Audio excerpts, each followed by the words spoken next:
traps that have a mooring that sticks up Coming down about slow on the winch. 30 meters up, so these could be associated with the seafloor.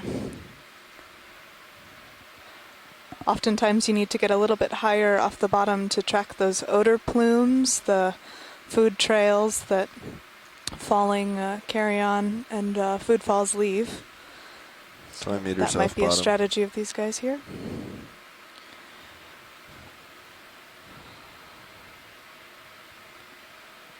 meters.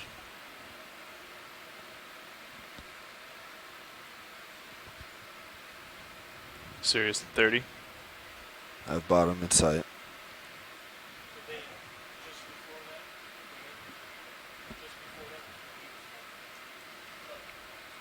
Have you hold at 20? Roger that.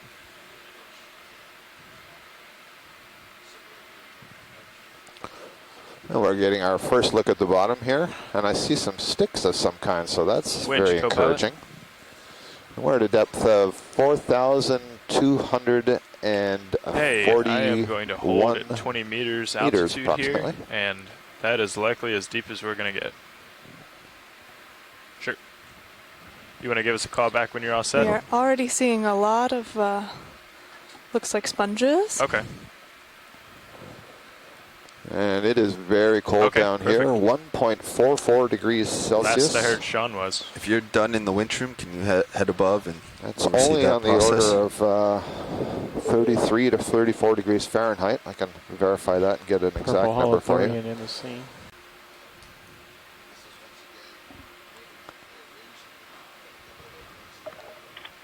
Yes, when you image this, swing to the left. I think there was a holothurian there because it looked like it was moving.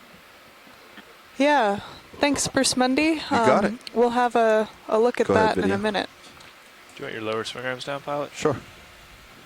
So, Bobby, when you have an opportunity, just give me a bearing on the cliff when you're not zoomed in on something pretty. Yeah.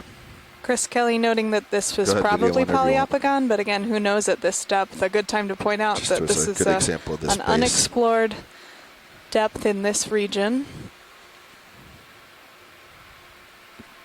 Seeing that Lophophytus base attachment, and you can see all of the spicules coming off. These are made of little silica fibers that form in different shapes like jacks or When little video's sticks, happy. and they we combine should get together to make a, the body of the sponge, close-up and then the full screen tissue of lays this over that total sort of skeleton. sponge.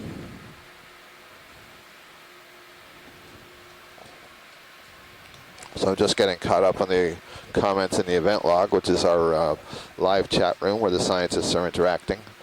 When we have a little bit of problems with the satellite transmission, we grab occasionally lasers? get dropped here on the vessel, and then Lasers, aye. sometimes it takes a little bit to get loaded again and see all the comments. So I do see that somebody believes they saw a holothurian.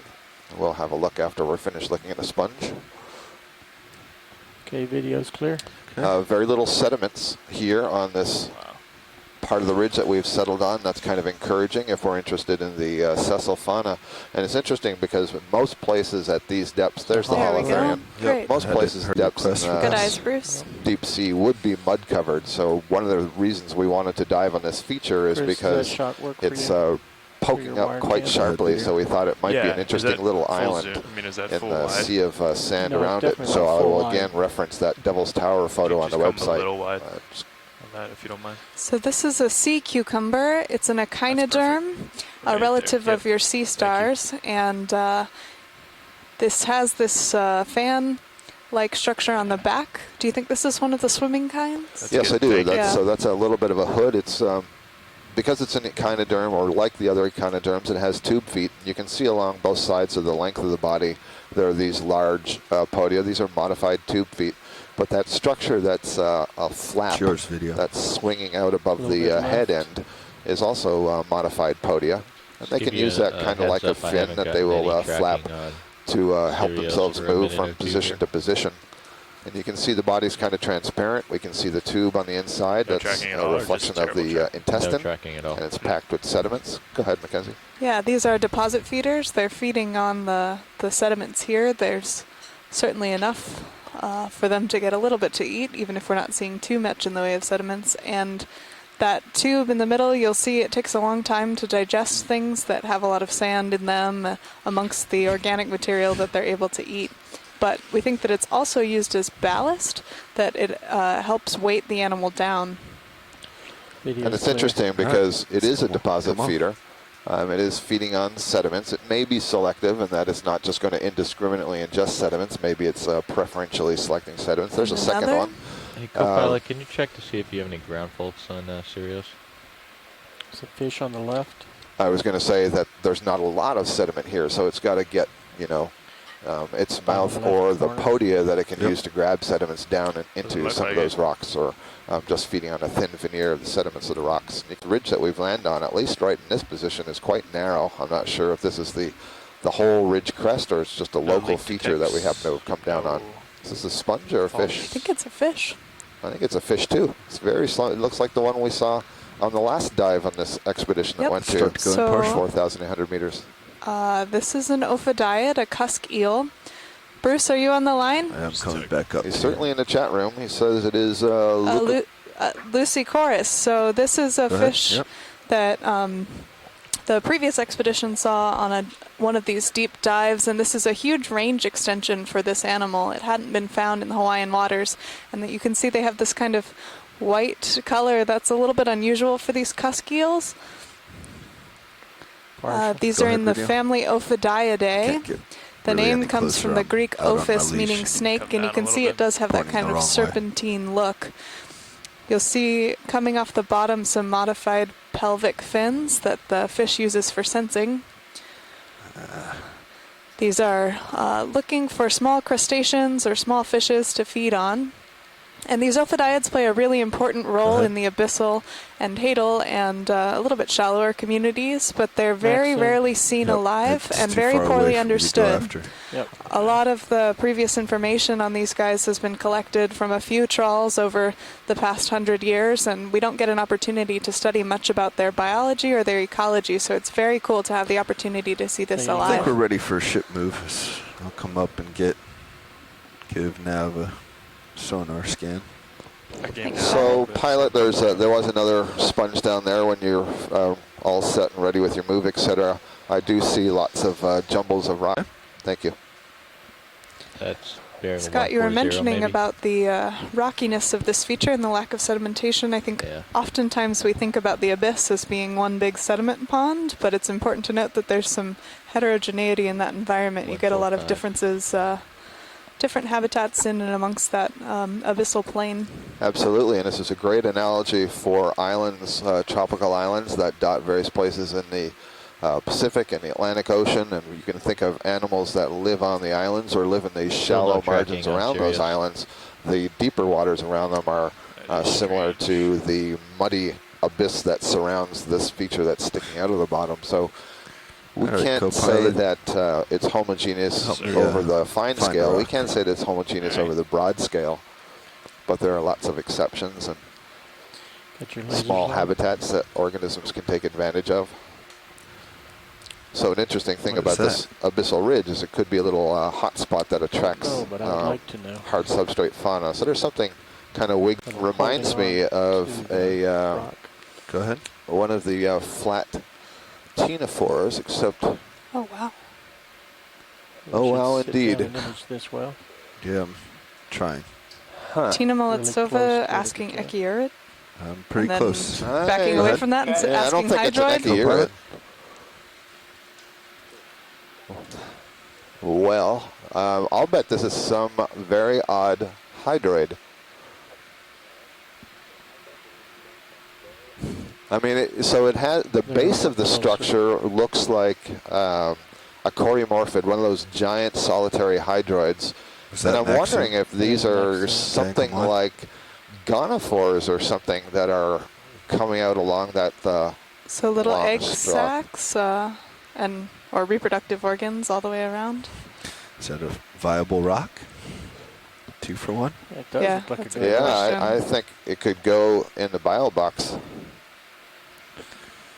All right. So you can see we've been down here for 10 minutes and already we've been stumped. Yep. So that's Tina exciting. Gave a name here of candelabrum, which I'm not familiar with, and maybe Tina I'm going to try to do a quick search on this, but if you could provide some additional information, is this something that is well known or not well known? It's not something familiar to me. I think it's going to be a cnidarian. I think it's got to be a hydrozoan. And it's interesting because what I'm not seeing are any long tentacles. They're these little, what we would call capitulate structures. That means they're knobby on the end. So those may be a form of tentacles, because I'm seeing now there's some more pinkish mass at the base of those. Looks like there's a pretty good current down here, by the way. There is. Jeez. Quite a good current. Yeah. So those may have been the gonophores, which are the reproductive structures. And so all these may be very, very short tentacles. And so presumably there's a little mouth up there at the end. Give it a tilt down. Hey, Chris? Yeah? Did you rotate the lower swing arms inboard at all? Yeah, Les agrees with me that those look like capitate tentacles. No. Little tilt up. Definitely not. We've seen other hydroid colonies, but of a very, very different morphology. If you'll remember from previous dives, oftentimes they're little yellow branch-like organisms that grow on rocks. Can try. But they are cnidarians. You'd have to wake it back up. I would maybe see if we can And I'm looking, move Sirius first. trying to get this to load. I do see that there's some images here for Just a small ship move to see if we can candelabrum-type change its hydroid. location in case there's some environmental. And it could be similar I'll to put this. Sirius on happening. top of you, say 20 meters at Clear with this 150. going full wide. Bridge, RV nav. Watch lead. Any interest in collecting this? Yeah, I believe there is Like to interest in request a collecting ship this, move? so if you can get the rock, we're certainly not going to be able to pull 20 it off meters the rock. at a bearing of 160 at 0.2 knots. Okay, I would Right, camera back. recommend the light bars up, lower swing arms for sampling.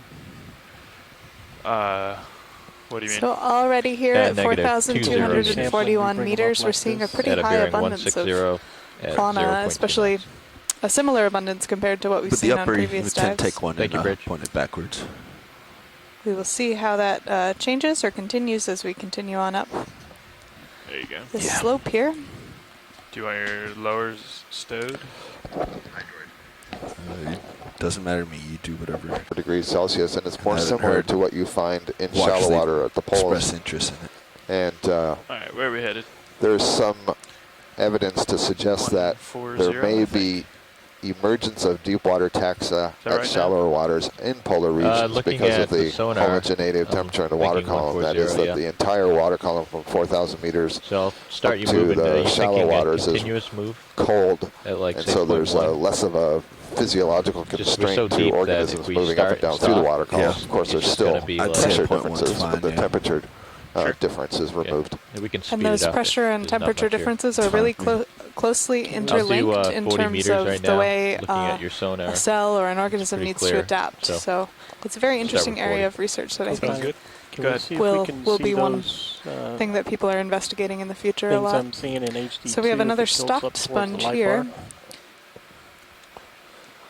So it looks like it drops Hey off guys, pretty I think you drastically still got there. the wrong camera on the main feed. We're just seeing Changing one now. of the side cameras right now.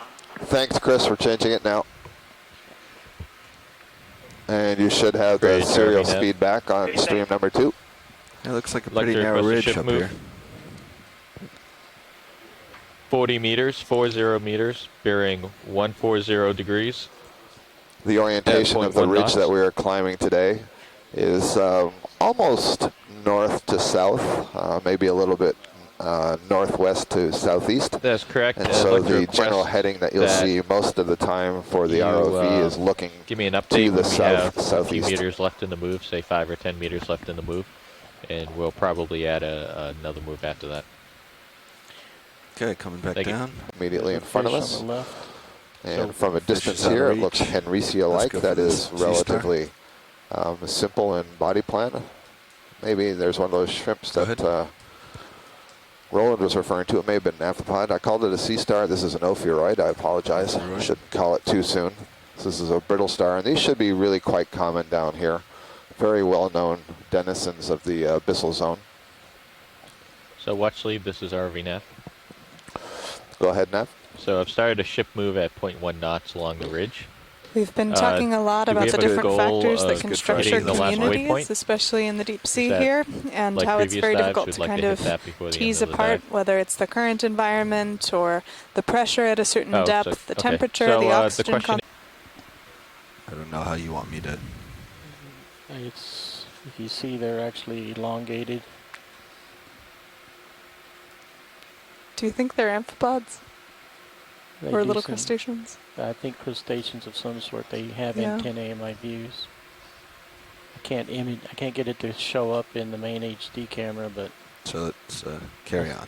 I see it in my others. It's So here you are seeing a lot of particulates in the water column. A lot of these could be tiny little crustaceans searching for food. Food here falls from the surface waters, and there are a lot of things on the way from the top down to here at 4,240 meters, so there's less food that gets here. But we saw by the presence of that sea cucumber that there's certainly enough to support some life.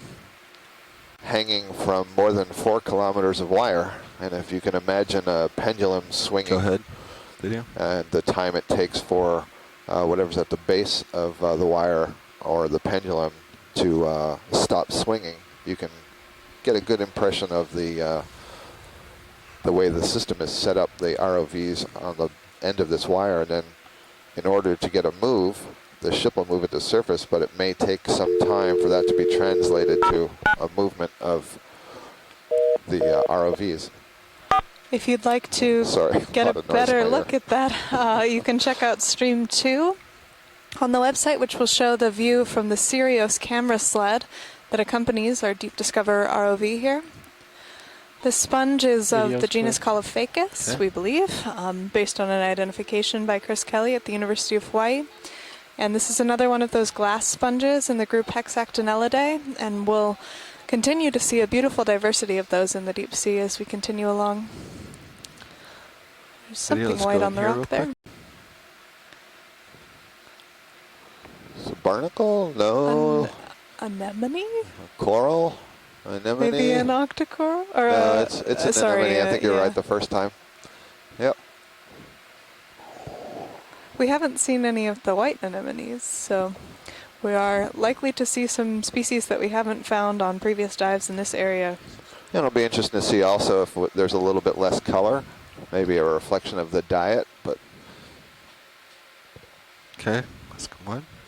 and I will try to be a little bit more cogent and eloquent this time. So Can you because get a closer look at the anemone? if you can, that would be Sure. nice. Thank you. Because we are at the end of 4 kilometers of wire, or more than 4 kilometers of wire, Thanks, it takes a little read bit of that. time for movements at the surface by the vessel to translate to movements of the ROV in the water column. And so that means you may see that we are apparently sitting for longer periods of time on the bottom before we initiate moves upslope. Okay, so Tina was wondering if this is a cup coral. We're going to get another look here and see if we can determine if this is an anemone Co-pilot camera, or a please. cup coral. I have control. Let's zoom. You'll see a lot more manganese encrusting than we were seeing on the previous dive. This is a kind of precipitate crust that forms out of the water and makes these rounded mounds. So this is a good view. This is certainly an anemone.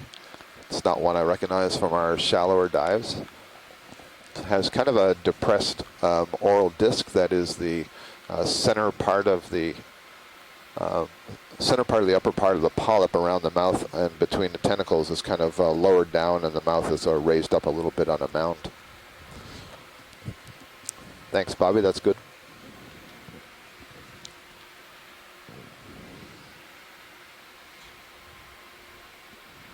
Let's come up and turn this way. You'll see another one of these purple holothurian sea cucumbers fish. here. We've seen 2 I think I already. finally have enough tether to 2 fish. get to these. Unless it's Fishes. a sponge. 2 fish. Yeah, I was Thanks, thinking if sponge. the ridge was wider, we're going to have to spend a little time sort of meandering back and forth to see the edges, but wow, if it stays this narrow, we won't have to do that. So this is Go either ahead. another or the same. It looks like a different individual because it doesn't have that scar tissue of this ophidioid cuskeel. And this is, we think, of the genus Lucicorus, and Bruce Mundy has been feeding us some great information on this. They are thought to eat copepods, amphipods, and other little crustaceans. Of about 2 to 25 millimeters, and these ophidioids are suction feeders. They're able to create a large expansion using some rays underneath the gill cavity, and they create a little suction vortex and collect little crustaceans out of the water. Nice. This is just a really beautiful color for an ophidioid, one of these cuskeels. And you can note the very large eye here. Bruce Mundy letting us know that the fishes probably can't create an image. That lens is very reduced, so they are maybe able to detect bioluminescence or little flashes of light produced by organisms in the water, but probably can't create a full image. And this makes sense. Here at 4,239 meters, there is no ambient light, so keeping up that energetic cost to form an eye isn't really worth it. Dot. Bobby, Do it at your feet now. Okay. Go ahead, video. Go ahead, Bridge. so I wonder if this is a small Yeah, version copy that. of what we Let's add saw another earlier. 40 meters to that.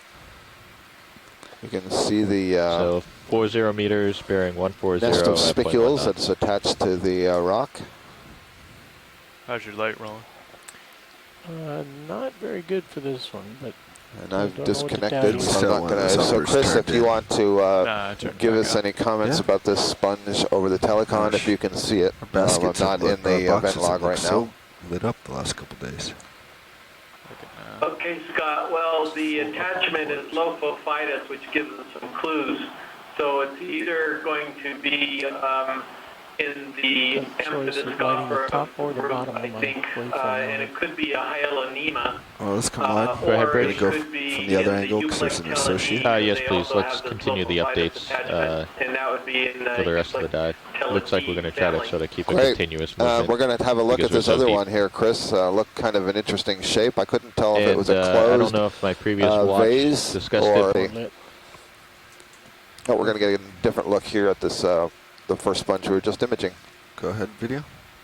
Co-pilot, camera, please. Camera eye. I believe there was a worm of some sort on Down. the top here.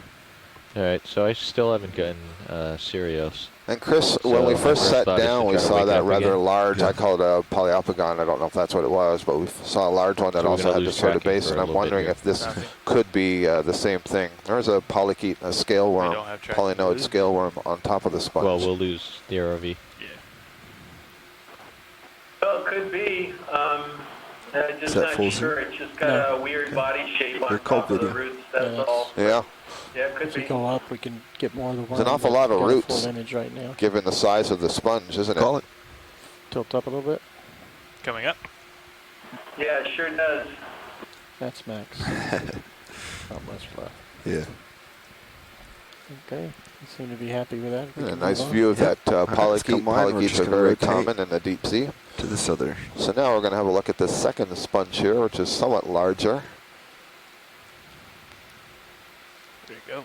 Oh. See exactly which end of the sponge is intake for that water pump and where the water is coming out.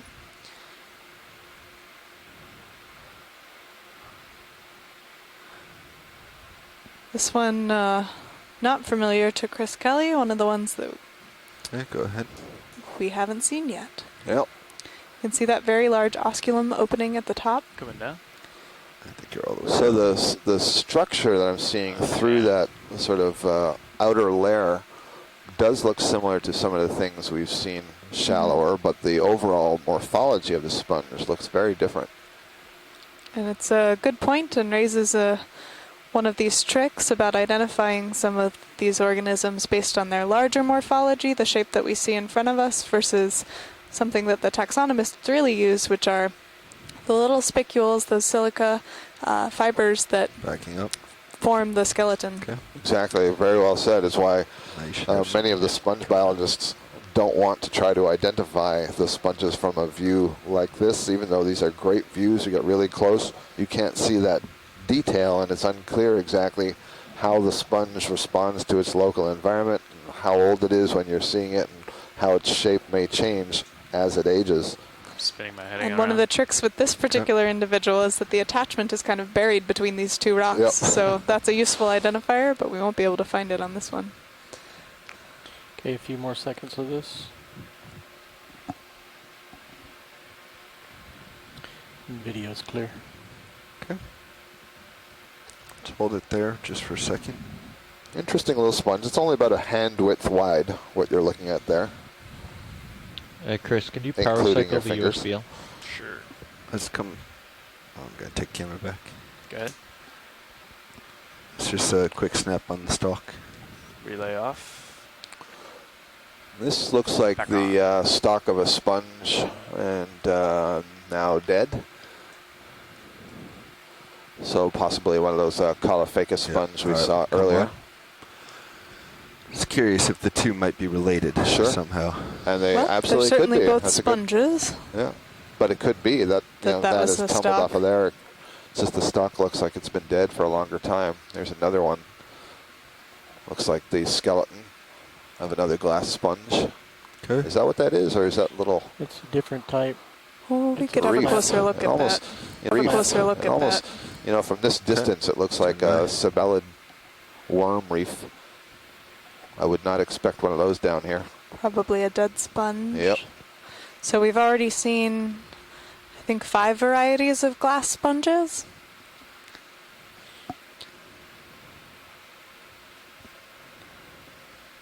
They're a common and important character in Go the ahead, deep video. sea. Indeed, that is a dead glass sponge. How you doing, Nav? Or the base of one. No luck? Just started it Yeah, again. I get the It sense almost it's looks more like than the a whole base. thing, yeah. Yep. That structure looks like it's more of the body. Can really see those silica fibers here. The interesting Those is are faulty. I don't think Yeah. I recognize Just this as I sit down morphology and from anything went we've out. seen living so I far. don't think so either, yeah. Okay. These sponges are back. often home to Why don't you another come back number to, of associate organisms, little crustaceans or home. sea stars that make their homes in the folds of the base or up along the stalk in the body of the sponge itself. Hold fast for a sponge. Oh, is that what it is? Snap zoom for ID. Oh, it's the discolored surface of a rock. Huh. Yeah, no luck. Okay. That's interesting.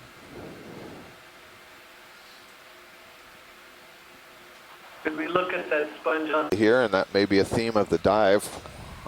We're at such a deep depth. I was We've just had heading to one other Sirius, dive on Chris. this expedition. Keeping you That was on the during ridge. leg 2 that went down to a bit more than 4,800 meters. Starting But all to- of our other dives have been above 3,000 Cut off a meters, little bit. approximately. We did a dive at about 3,200 meters, but most of the most part, dives yeah, are would you put it in another a 40? 2,000 Yeah. to 1,000 meter range. And so Yeah, this is maybe a part of the just ocean slightly that is next very little explored, these hard bottom Water abyssal starboard. zones.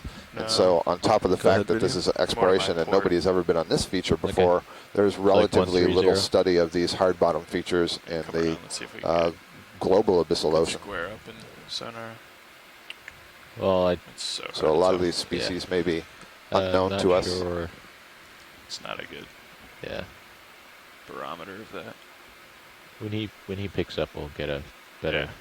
That sounds good. better angle on it.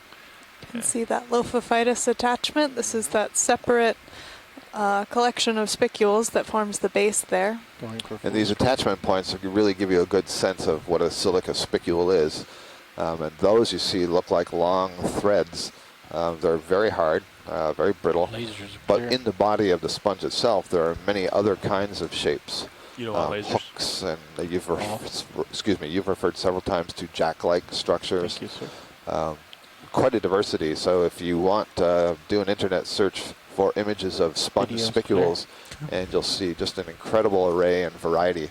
And it's the shape and a relative abundance of those spicules in the sponge that is used for the identification and description of those sponges. Okay, I came around again. And Scott, you've told a cool story about some. One of the vase-like ones we were just looking at. You've told a cool story about those and their potential use in fiber optics. Yeah. So the monoraphis-like sponges that have these solid, really thick spicules that layers are deposited as it ages. They have really good optical properties. They can transmit light really well, and so there's some interest by material scientists in how that silica fiber is deposited and how it can so perfectly transmit light. There's very few impurities in it. Apparently better than so far we are able to do with our own fiber optics that we make. Yeah, I think that heading is pretty good, Josh. Maybe 135. So we're on a heading of a lot of big stuff, but we've seen several sponges and some holothurians and some ophiuroids and a couple of fish already. And we've seen a couple of anemones. Here's another sea cucumber. I think a different kind than the one that we were seeing earlier. That white section that you're seeing in the middle is its intestine. You can see that it's been ingesting sand. Yep.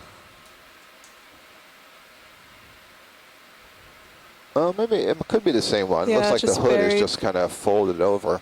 And there you get a good look at the front end podia, and you see there's little frills around those podia. So these are the kinds that kind of use those podia like a little fist, and they reach out and they will grab some sediments and then transfer that to their mouth. Oh, and there's a nice polychaete.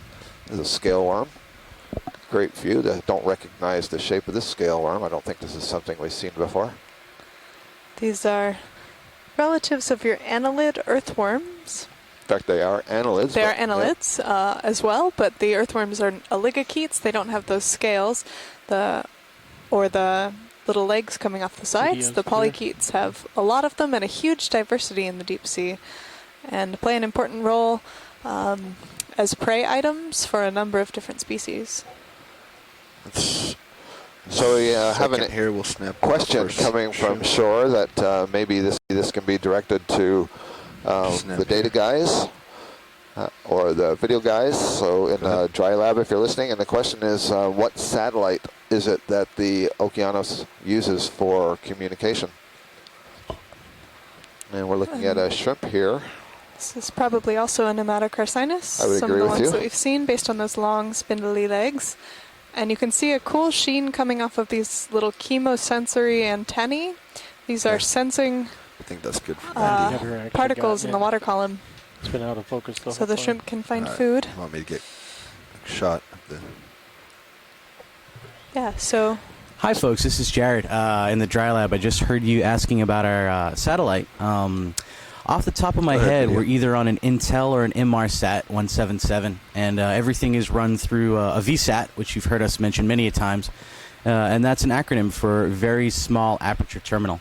Basically, it's a geostationary satellite that's about 22,000 miles in Earth orbit, and it takes roughly about a second to get up and then another second to get back down. So 2 seconds of your lag time is the signal traveling from the bottom of the sea to space and then back to Earth. We're going to do 40 Fantastic, Jared. meters. Thanks for that. Yeah, no problem. A bearing of 130 at 0.29. So it's interesting. I don't know the species of this shrimp, but it certainly looks similar to what we've been seeing, and shows that these thread-legged shrimp at least have a distribution of that's correct. Thank you. More than 3 kilometers of depth. And we do see that in some of the other shrimps that are common on the abyssal plain, as well as down to hadal depths. And we get them down to almost 8,000 meters. We're seeing several sponge stalks, some of them really quite long, that are lying on the bottom, so evidence that there have been sponges here for some period of time. Stuff near the substrate, so when we get close-ups, we'll be looking hard to see if there are additional octocorals down there. And it's kind of like the hydroid colonies we were seeing yesterday, really quite low to the ground, and once you get down there and look in close, then you start to see them. So this is a different holothurian. It's another sea cucumber. We have Sirius track. This one doesn't have as many highly elaborated podia arising from the back, but you do see that there are some. And so there's a nice view again of those modified podia at the anterior end. And the last point that I didn't finish making is that they look like little hands. They have frills around the tips of the podia, and they can reach out, grab sediments, and put it in the mouth. And I was going to say that that is a useful anatomical adaptation to have when you're in this sort of rocky Any more on crevicey habitat where you have to sort of reach down to get access to the sediments. That's Maxime, so. We've talked a little bit about the potential function of those spines on the back. In a lot of holothurians, you see that they're very elongated and they have some motor control over them, but sometimes they're also very reduced. So it's not known very well whether those are for sensing or some other function, or just kind of left over through evolutionary time. Chris Kelly is calling these sponges flask sponges. I like that definition, and seeing many more of them here, Chris. So they look like they're fairly common, and I think we can now say that they were not growing on a stalk. They all seem to be just settled onto the base here. And look at that, there's a line of them. All 5 of these are interesting. in a line. Huh. So we've seen that in some of the sponges on previous dives, that they have a very specific current environment that they favor. Oh. And they do kind of line up really well. So maybe that spot on the ridge is where they can get the best amount of food. Bobby, if we could have a look at one of these rocks, you see there's these sort of brownish dots on them. I think those are barnacles. I was just picking which one would be best and easiest. Whichever one you like. Going to be this winter.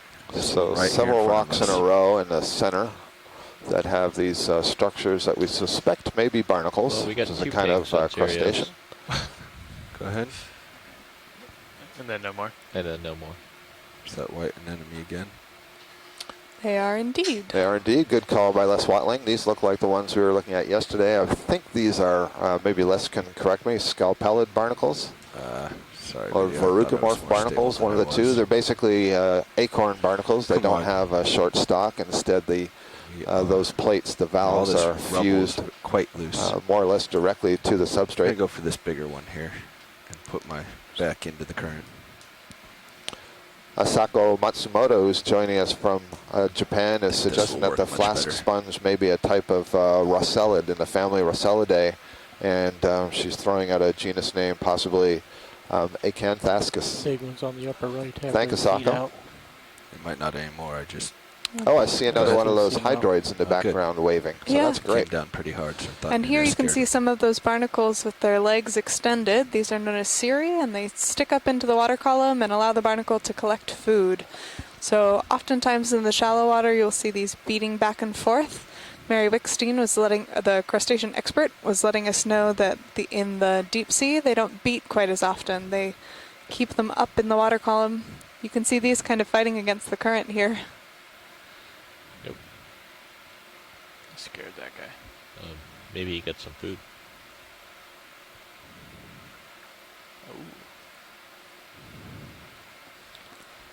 You can see also just to the right of these 4 large yellow ones, there's 2 very small white ones, which is an indication that there's been relatively recent recruitment. That is, there are some young, some larvae of some barnacles have settled more recently in those larger ones and are growing. I have no idea of the age of these things. That would be a common question at these depths in particular, is how fast are these things growing? How long do they live? It's something that's very hard to study with limited samples and limited one time point observations. So it's unknown for a lot of different deep sea organisms, particularly at abyssal and hadal depths. And Les Watling suggests those are verrucomorph barnacles. Watch lead, would it be helpful to get a closer look at one of these flasks? Yeah, I'm sponges, just now that they're not quite buried in the rocks. I was just making a note in the event log asking if they'd be interested in collecting one. Yep. Yeah, I saw that too. If we could get a look at the base, pilot. I'm not maybe sure we'll get that yet, but let's see. Yeah, I'm not able to see anything under it. Yeah, it might not be possible. Are you, sorry, I was trying to look up the sponge ID. Were you saying possibly collecting a sponge or a barnacle? The sponge, I see a lot of these flask-like sponges here, and I was asking if you think that these are novel enough that they would be an interesting collection. And I suspect I know what your answer will be. It would absolutely be novel enough. Okay, so what do you think, Bob? Yeah, you think we can bridge. scoop underneath that? Stand by one. Oh, we can try. Okay. Masako Matsumoto from Japan is saying the character of that genus is the shape of a flower base with a large hole on top. Maybe I'd recommend Putting your tail into the wind And block it. let's Stop right see. here. GEMS Tech, which is an oceanographic institution in Japan that does a lot of deep sea work, has some submersibles and ROVs of their own, have seen photos of these sorts of sponges from depths of 1,665 to 1,920. So this is interesting. We are significantly deeper than that, twice as deep as that. And so it'll be interesting to know, are these the same sponges, different sponges? Things may have a similar morphology. They may even be in the same genus, but they can be different species. Or white urchin. Any particular rocks, Watchley? Something easy to reach. I think we're just after looking to see if it's sediment or maybe some microbial activity on top. Okay. So, Go ahead, anyone you like. Coming down.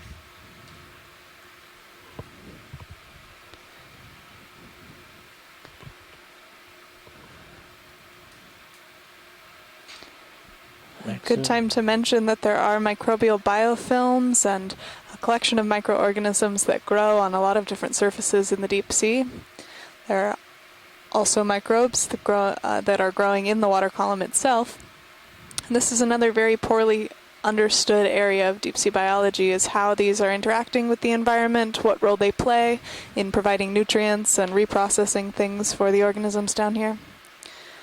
Thank you. Okay, let's come on. So it's been 2 minutes since our last Scott and I have been talking a lot about patchiness. So just be This aware idea that it's you see very different communities right in now. different areas, even on a really small scale. So Is our interrogation looking at rate one off or feature, something? Set to you 7. can see Okay. fields of correct, different it's- sets of sponges Yeah, or I'm just trying to different think of things it could communities. be. Yeah, I'm not sure. And so it's important to do these transects where we cover some co-pilot. ground and get an idea of Copy what the that. area looks like as a whole, rather than just taking these kind of right. spot images of one spot and I just don't like assuming being that we at the end of my understand tether. everything that's going on the feature.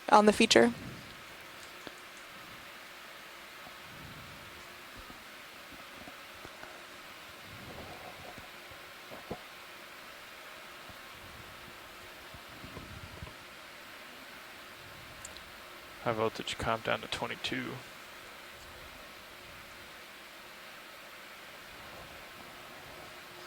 Yeah, we got some fixes on the ROV and very intermittent on serials.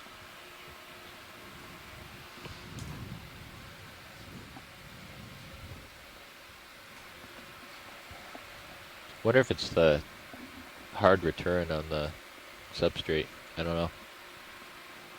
Yeah, bouncing all over the place. I don't know.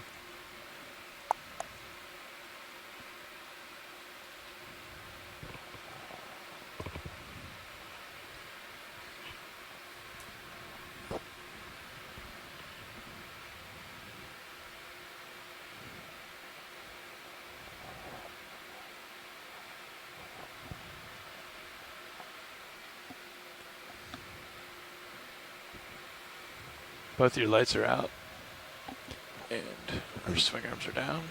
Top ones are both up again. Yeah, you Okay. seem a little washed out. I don't. Just my camera. Minus 15. We could bring It's interesting that you can see a number of maybe bring the sponge uppers out, stalks I don't here. You can see that Co-pilot. perhaps in this area there might be I like to keep them in, but there might have at one at one point been a little field of these stalked sponges, another collection of hexactinellids like the one that you're seeing us go over now.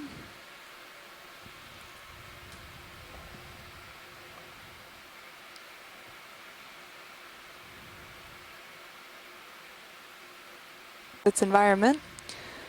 We're coming in on something white. a little squat lobster, maybe.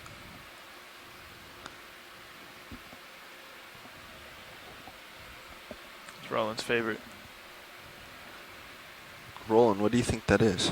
It is a squat lobster.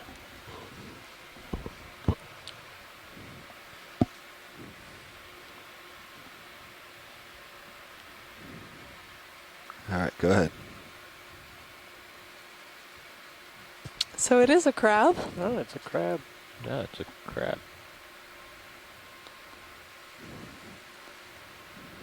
Jeff Drazen at the University of Hawaii suggesting it might be a munidopsid crab. Actually, maybe it is a squat. It's certainly different than some of the ones that we've seen so far. Max zoom.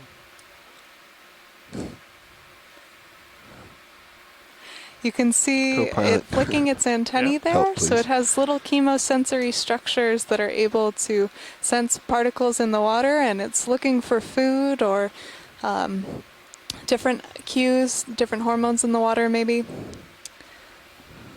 Probably looking for food at this point. These are known as squat lobsters. They're kind of between a crab and a lobster. They have a long tail, but it's tucked up in between, below the crab. And they do have 5 pairs of legs. You're seeing 4 right now. There's a 5th pair that's kind of reduced in the back there. Video's clear. That's good for science, thanks. Go ahead, Bridge. Yes, please. Another 40 meters. Camera at back. This bearing and speed. That's a great question. It's a great question for a lot of organisms down here. We don't know how many of them can see. For a lot of them, they're relying a lot more on those chemosensory cues, the chemicals in the water, as well as different vibrations and things. I don't know for the case of the crabs. But oftentimes you see very reduced eyes, even loss of eyes in some species. So it's something we're interested in. It takes a lot of energy to maintain a functioning eye. There's a very high metabolic cost that goes into that. So for an area where there is no light, it's often not worth it. Though you do see little flashes of bioluminescent sparks now and again. Those have been... Can we get a look at the brittle star? Or the sea star? Thanks. The commands on these stick. Yeah, I think we need to restart the GUIs. tonight. Finishing the bioluminescent sentence, there have been observations of bioluminescence all the way down to 4,000 meters on the mid-Atlantic ridge, so there is some of that down here. Oh, another opening eye. There's a very high metabolic cost that goes into that, so for an area where there is no light, it's often not worth it. Though you do see little flashes of bioluminescent sparks now and again. Those have been... Can we get a look at the brittle star? Or the sea star? Thanks. The commands on these stick. Yeah, I think we need to restart the GUIs. tonight. Finishing the bioluminescent sentence, there have been observations of bioluminescence all the way down to 4,000 meters on the mid-Atlantic ridge, so there is some of that down here. Oh, another ophiuroid. These are brittle stars.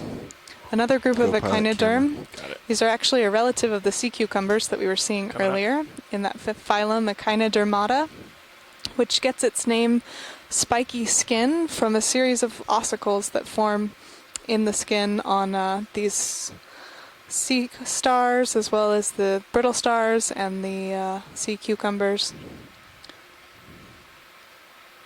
That's good for science, It's a thanks. very different kind of a disc. Yeah, so you can tell the difference between the ophiuroid brittle stars and your asteroid sea stars by the presence of that disk and how it's a separate unit from the arms. So in the asteroids, it's kind of all one shape and doesn't have that separated disk. So that's how we know right away that it's an ophiuroid rather than an asteroid.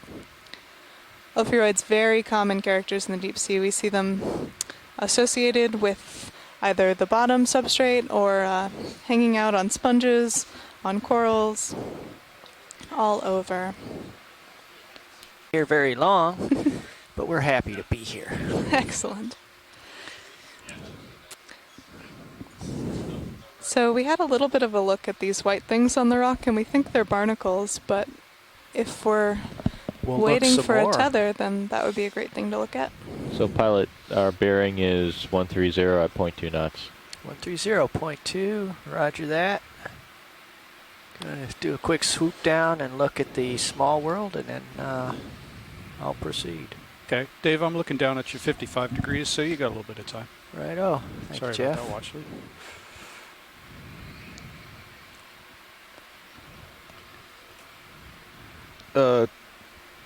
Co-pilot, Yes. pilot, just an FYI that we have very limited tracking on Sirius. and sometimes intermittent. We've mentioned today that we're on diving D2. in the Pacific okay. Remote Islands Marine National Josh. Monument, and today So actually marks D2 the 1-year anniversary of the expansion Somewhat of that reliable. monument Sirius is not to reliable at include all. the full 200-mile EEZ around Johnston zoom. Atoll. Zooming in. This is an expansion from the monument created by President George W. Bush that included a 50 Holding nautical here. mile radius around Johnston. If you'd like to read a little bit more about that, you can check out the mission log that came out today on the Okeanos website. Yeah. Moving too fast. Hold here Yeah, it's good. with the lasers. Yeah.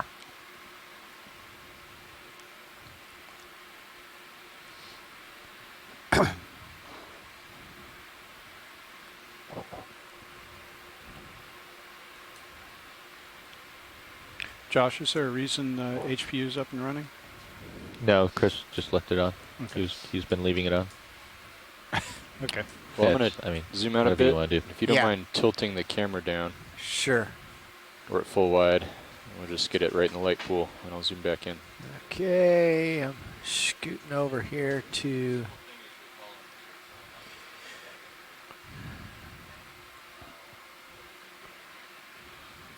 the southeast edge of the ridge. So from what I see in front of me, there's a little bit of an offset in the bathymetry here. If I'm looking down the southwest side. And right, we're Might be a talking to- larger version of something we've imaged, or it might be something different.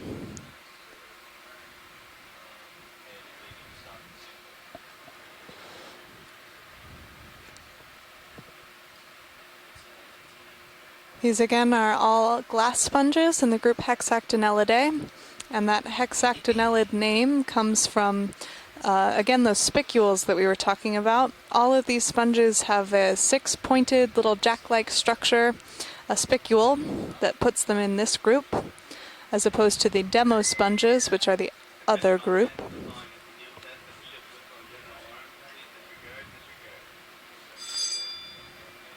This kind of looks overgrown. Maybe Let's we get can a get a little more closer zoom. look. Zooming Yeah. in. It's got a nice color to it. Hold it here. I'm coming down. You can see that that healthy sponge can we, tissue is kill the the lasers really for a bright bit? white. We got a betcha. measurement on it. And then you get either some dying Thanks. tissue or something that's grown over the sponge. Chris Kelly thinks this is maybe in the family Uncinnatoridae.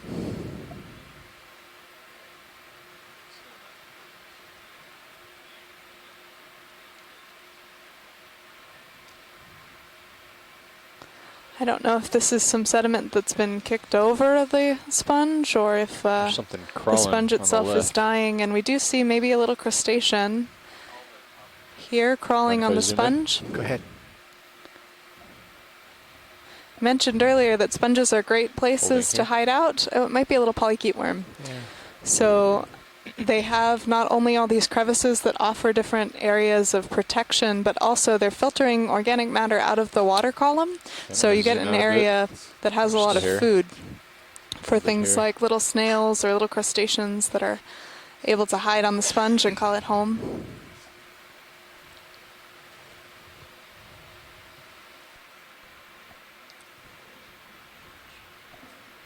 Hi, Andy. Hey, Jeff. Hey, Very what's nice, the Dave. status of the I'm gonna ship zoom move? out. That's Just a what I was bit. just about to call and ask. Oh, alrighty. Thanks. Hold it here. Bridge, nav.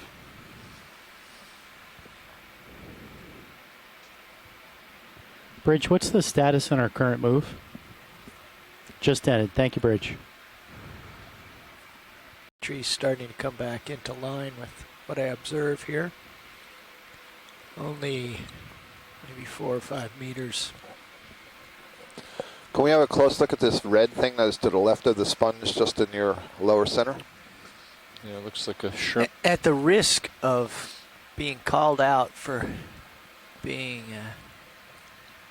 a shrimp fanatic, I shall. It's Just verifying that Zooming that's in. what it was. And indeed, we have shown ourselves to be thread-legged shrimp fanatics. Thank you. Okay. Zooming out. I think we've got some good footage of them already. Full wide. Oh, there's a holothurian, I Little believe. squishy Another thing sea there, yeah. cucumber, pink, just going out, purple. Yep. Oh, yes. We sure have enough. seen 3 sea cucumbers so far today of at least 2 different species. And a quick This zoom guy's will on the tell us move. if this is something new or different. Zooming in. Wait a minute, let me get Okay. it Standing by. set here because we've got a little time. We haven't been able to see anything for some time, Scott. Okay, you can Copy zoom that, in. Chris. Thank you. Sorry to hear it. And I, too, am disconnected from the event log. So we are moving a little bit more today Holding. in the water. And so we're having a little bit more trouble with the satellite tracking. So this is another one of these sea cucumbers that has that hood near the anterior side. You see the modified podia or tube feet at the anterior end around the mouth that are modified like little hands, and they can grasp chunks of sediment. And then you can see the body wall is transparent. You see the long coiled intestine, quite full of sediments there. So this is an echinoderm. One of the classes, there's basically five classes of echinoderm. It includes the sea stars, the brittle stars, the crinoids, and the sea urchins. Okay, video's happy. We're happy, thank you. Zoom out. Full wide. So these are deposit feeders, and they feed on sediment, so it might be somewhat unexpected to find it on this hard bottom where there clearly isn't a lot of sediment, but there is some sediment, and there are certainly organics that have settled down here onto the rocks and in the nooks and crannies between the rocks, and so that's essentially what that's feeding on. It's a nice view here looking in the distance along the ridge, and you can kind of see that we've been flying along this raised little ridge line at the top crest line of this larger ridge, and appears to be collapsed a little bit more here on the left side, which would be the west side of the ridge. Am I doing that again? The east side. I did the same thing.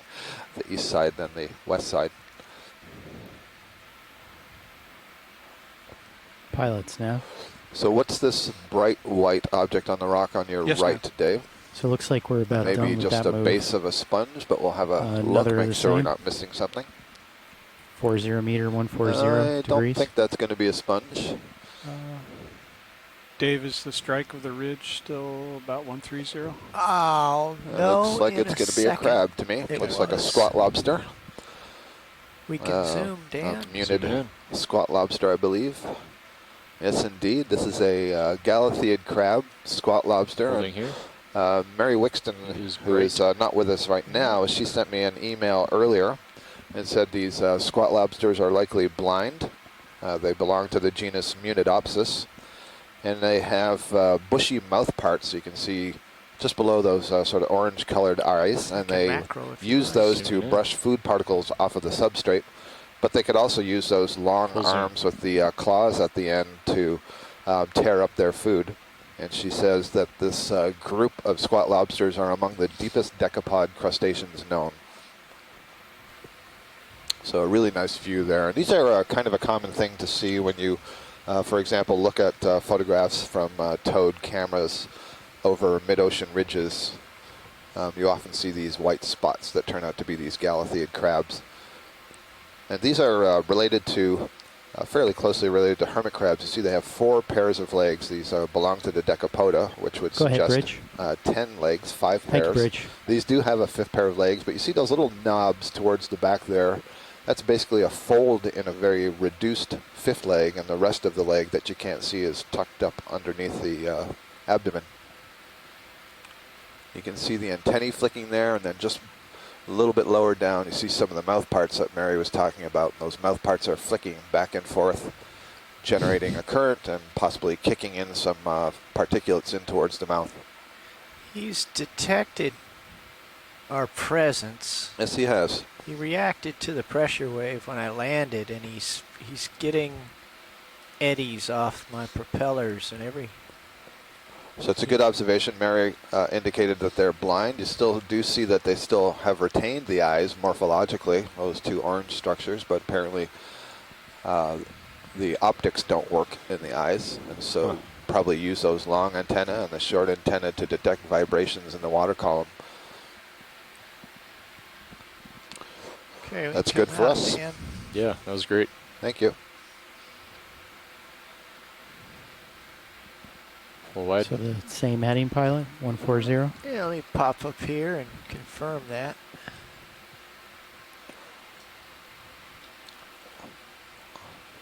All right, this is now turning. Inch of pressure. And so here at these depths and beyond, you do see very interesting adaptations to maintain cell function under that much pressure. If you've Of a recently, holothurian? yep, if you've recently joined the broadcast, I can tell you that we're in the Pacific Remote Islands Marine National Monument, investigating a Take your time, small Dave. ridge at abyssal depths, that is depths below 4,000 meters. And today's a special day for the monument because it's the first anniversary of the monument being expanded in size. This monument now covers 1.269 million square kilometers. So it's a really large monument and encompasses a number of spots in the Pacific. Not too much land area, but lots of deep sea area. This is one of the reasons why we're really excited to be exploring it here with you. Zooming in. So some of these sea cucumbers in this group are referred to as sea pigs, and perhaps you can see why. I'm not casting any aspersions, I'm merely talking about the color and the relative shape. Again, this is an echinoderm, and echinoderms, like your common sea star, have tube feet, and those tube feet are arranged in 5 rows. And here on this particular kind of sea cucumber, some of those tube feet are modified into those much larger podia-like structures that are used for kind of moving around, but also for feeding. And some of them you see on the back side, the upper side near the head, are modified into that little sail. And so at times we would see this and we would call it a swimming cucumber because it would be sort of flapping up above the bottom. And that's where the poop comes out. All right. These arms are essentially hydraulically controlled. You can see that the animal has a lot of water inside of it. Unless you think I was just making a joke about that, that is serious. And one of the things that's really interesting about sea cucumbers is they're considered bioturbators. They're able to process a lot of sediment. And one of the ways that we can detect their presence, even if we don't see the animal itself, is by the presence of fecal strings or fecal castings. They so concentrate the sediment, and as it moves through their intestine, there's mucus gets embedded along with it. And so the strings that are extruded basically hold their shape for some period of time. There's been some studies on the casings that show that the microbial content of the bottom is also affected by passage through the gut. And so not only are they affecting the sediments on the bottom and turning it over, there's not a lot of sediment here, but if there was more sediment, they would be turning it over, they would be adding oxygen into the bottom, but they're also affecting the microbial community.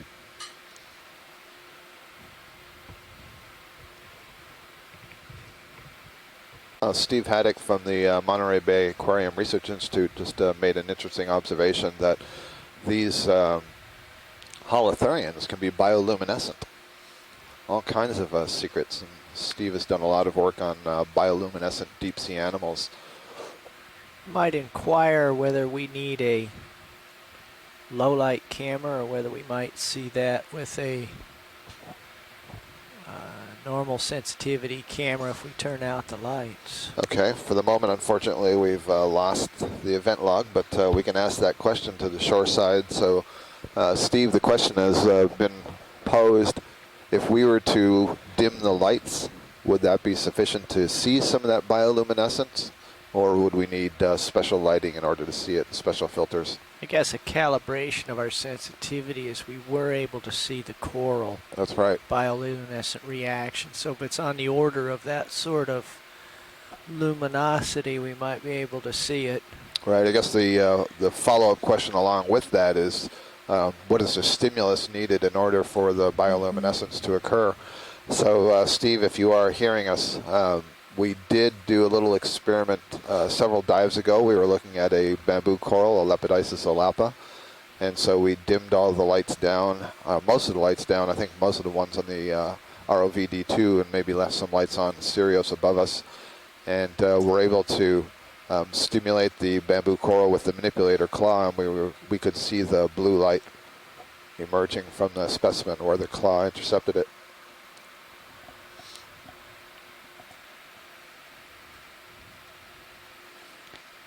It's an interesting question and has been, I think, a challenge of deep sea biology for a long time, is how do you film these bioluminescent events, these little flashes of light?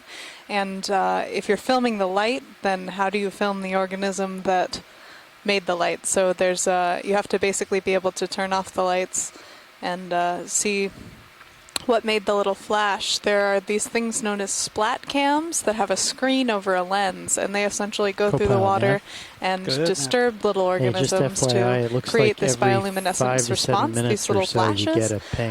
But from there, it's very hard to tell what made the light. Wow.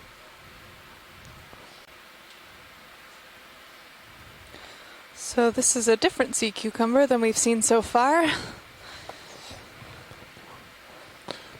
Great, thank you. A little bit more than halfway there, I guess. Zooming in. You can see that these occur in some really brilliant colors and brilliant morphologies. And do you want an estimate, watch lead? The abyss, where we are, there I think that'd be helpful. Be species of sea cucumber that get almost 1 meter long, so much larger than the one that we're seeing here. Just pop on the lasers just for a sec there. We might ask the question, how big is this one? For reference, those laser dots that you're seeing here are 10 centimeters apart, about 4 inches. So this is still a pretty sizable sea cucumber. Okay, we can turn them off now. Probably about 25 centimeters long. Quick zoom, and then I'll have to get back where I belong.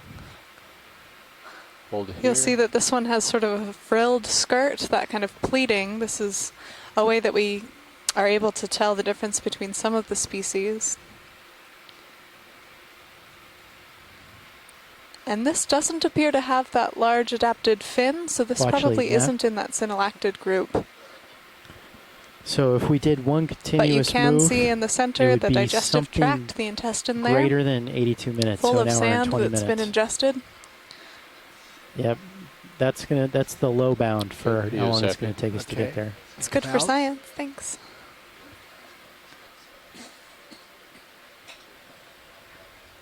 Full wide. Let me. I will have to get back to you on that. Watch lead. Stand by. Coming back up the hill. Copy that. Watch lead. We've mentioned that those holothurian sea cucumbers are very, very abundant at abyssal depths and play a... Go ahead, Dry Lab. Thanks.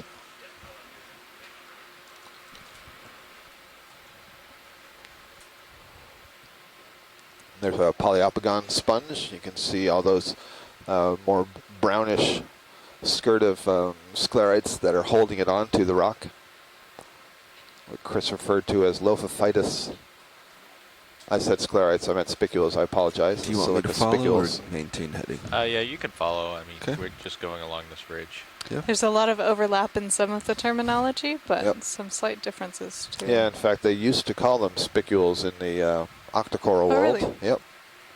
But that terminology has largely come to change to sclerites. But you'll still find spicules in the literature, and you'll find in different countries they may use spicule instead of sclerite.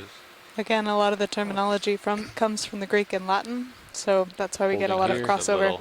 So we saw one of these before. Chris thought maybe this was a Hyalonema-like sponge, and we saw one about the same size. You can see again the lophophytus attachment, the brown thread-like spicules that you see, and then a very small sponge body on the top. And the question there, is it just a younger growth morphology of something else we're seeing, or is that the sponge? Okay, zooming out. Yep. Thank you. Full wide. Yeah, no idea, Scott. Maybe that's the young form of these bowls. They got to get started somehow. Oh, yeah, that's an interesting possibility. I hadn't thought of the bowls. Okay, pilots, the ship is stopped, looks like. Excuse me, flask. Do you want to keep that going? Yes, please. Yeah, you're switching up the terminology on me there, Chris. Bridge nav. Back to 140. Hey, can we have another 40 meters on that move, please? 140.2.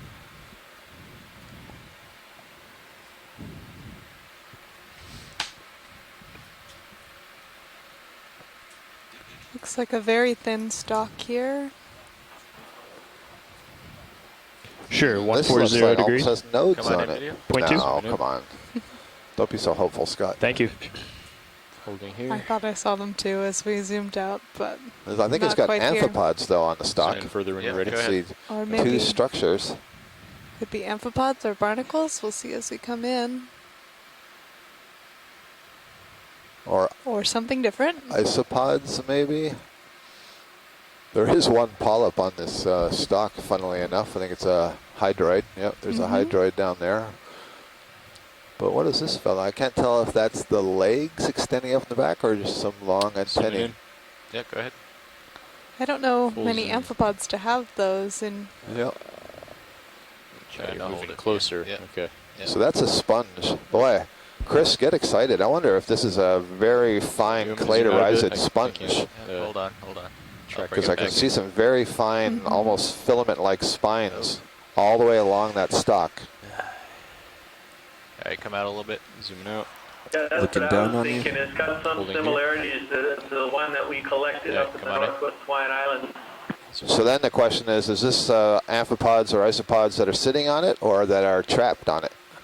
Because in these cladorized sponges, the spicules are somewhat modified into little hook-like structures. It's almost like Velcro, and they can capture small crustaceans. I don't know if these would be considered too large, 90 degrees but on once the they're camera. captured, the cells can reorganize. They actually literally move and will What would you like me to do, Josh? essentially Just grow trying to over whatever bump has over been to see this captured guy and then begin to digest it. I think that's an isopod. falling off. It's a very interesting and different feeding mode for sponges. We were mentioning there that you go. sponges are Enough almost for it. always Still defined in the textbooks as filter Yeah, that feeders. lost it. All right. It's okay. But Yeah, you do I gotta move. get this group of cladorhizids that are carnivorous. I wonder if that was a valviferan Full isopod. wide. That's not going to Sorry type. about that. Oh, that was a good view. Gotta recalibrate my control loops for this current. It almost has nodes Come on on in, it. video. Point two. No, come on. Don't be so hopeful, Scott. Thank you. Holding I here. thought I saw them too as we zoomed out, but I think it's not got quite here. amphipods, though, on the stock. Sign further when Yeah, you're ready. go ahead. See or two maybe structures. could be amphipods or barnacles. We'll see as we come in. Or something different. isopods, maybe. There is one polyp on this stock, funnily enough. I think it's a hydroid. Yep, there's a hydroid down there. But what is this fella? I can't tell if that's the legs extending up in the back or just some long Zooming antennae. in. Yeah, go ahead. I don't know Pulls many in. amphipods to have those in. Yep. Trying to Moving hold it closer. here. Okay. Yeah. So that's a sponge. Boy, Chris, get excited. I wonder if this is a very fine You want me to zoom out a bit? cladorized I sponge. can't. Yeah, hold on. I'll bring Because it I can back. see some very fine, almost filament-like spines all the way along that stock. All right, come out a little bit. Zooming out. Yeah, that's Looking what I down was on you. thinking. It's got some Holding here. similarities to the one that we collected Yeah, up in come the on in. Northwest Hawaiian Islands. So then the question is this amphipods or isopods that are sitting on it or that are trapped on it? Because in these cladorized sponges, the spicules are somewhat modified into little hook-like structures. It's almost like Velcro, and they can capture small crustaceans. I don't know if these would be considered too large, 90 degrees but on once the they're camera. captured, the cells can reorganize. They actually literally move and will What would you like me to do, Josh? essentially Just grow trying to over whatever bump has over been to see this captured guy and then begin to digest it. I think that's an isopod. falling off. It's a very interesting and different feeding mode for sponges. We were mentioning there that you go. sponges are Enough almost for it. always Still defined in the textbooks as filter Yeah, that feeders. lost it. All right. It's okay. But Yeah, you I do gotta get this group of cladorhizids that are carnivorous. wonder if that was a valviferan Full isopod. wide. That's not going to Sorry type. about that. Oh, that was a good view. Gotta recalibrate my control loops for this current. And that feeding mode of the sponges, the carnivorous cladorhizids, was first discovered in 1985, so Do I relatively estimate that? recently.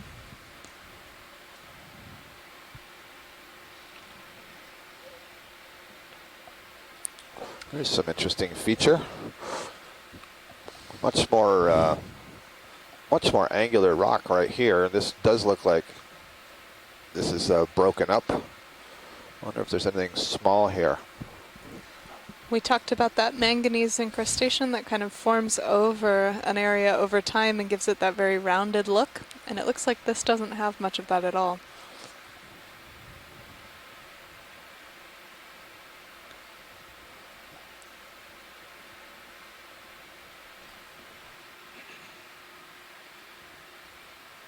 Hackly rubble is the way Kimberly is referring to this.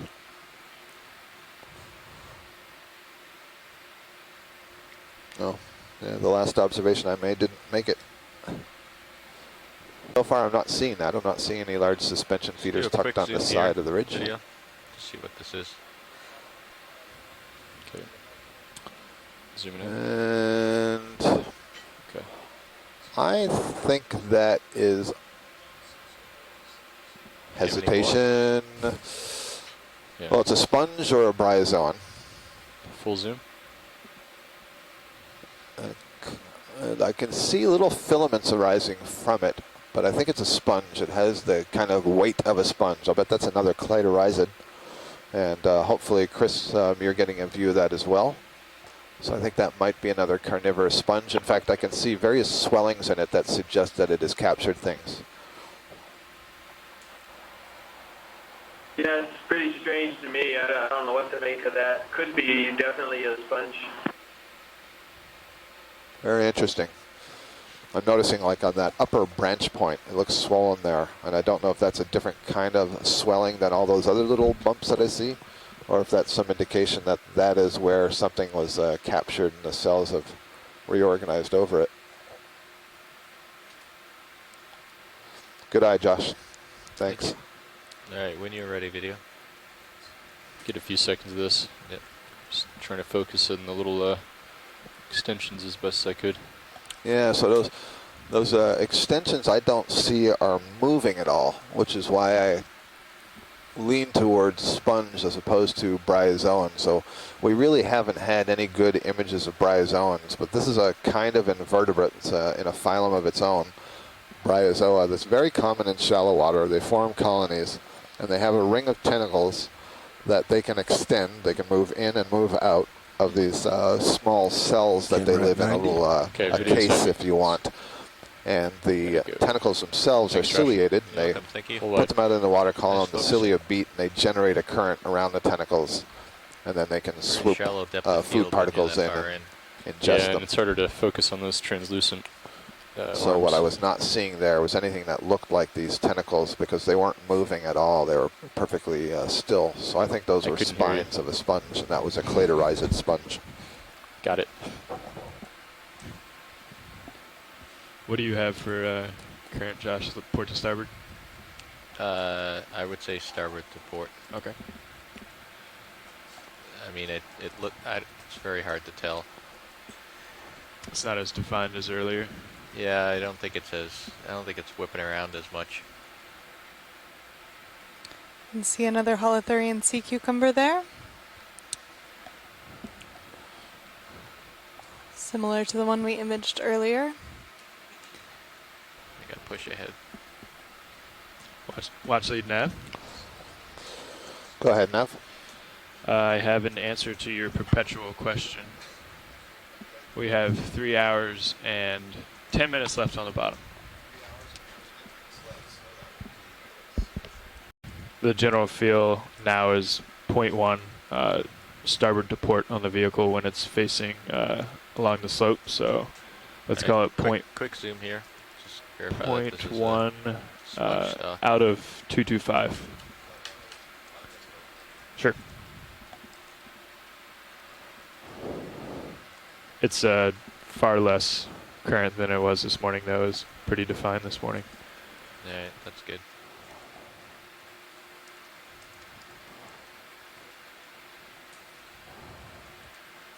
Okay, coming back to starboard here. Okay.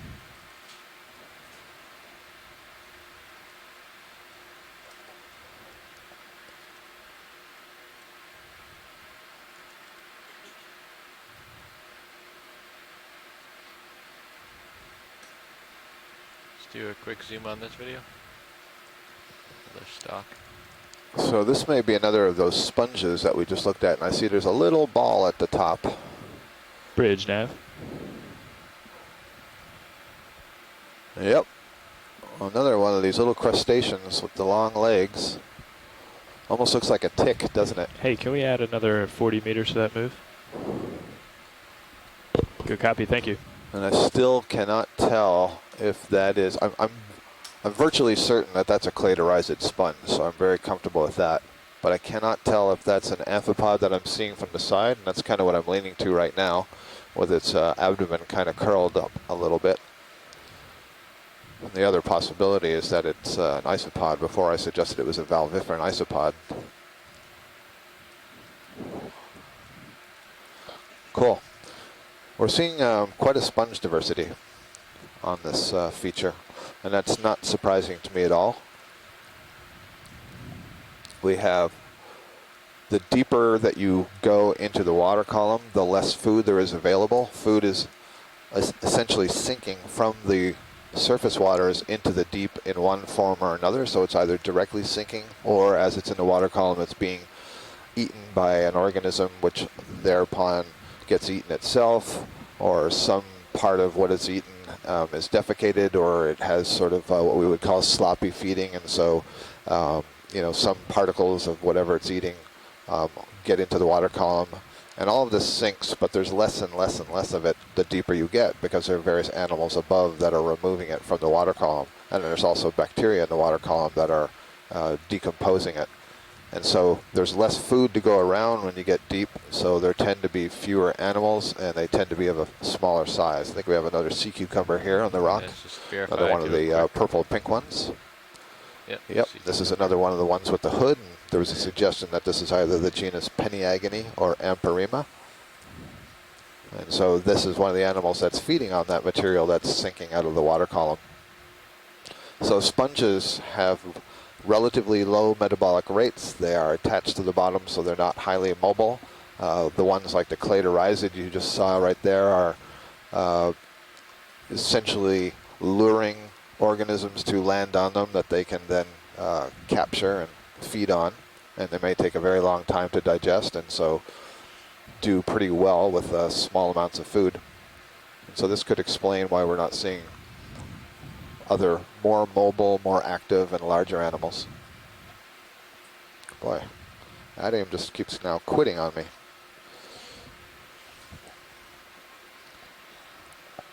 Another holothurian down there. But not at the 2,000 meter I think depths it was at that we were 3930. exploring in the past few Right days around over this there. area. Okay. Is this something we wanted to look at, Watchley? I'm not sure. While I was at lunch, you may have imaged one of these. I think you did when I was just coming back. There was Yep. one that was partially dying, so this one Okay. certainly is in better shape. Yeah, we don't need a long view of it, but we can take a short view of it. All right, come on in. Maybe at the little black spots also on the top. Let's get the black spots. It's kind of beautiful.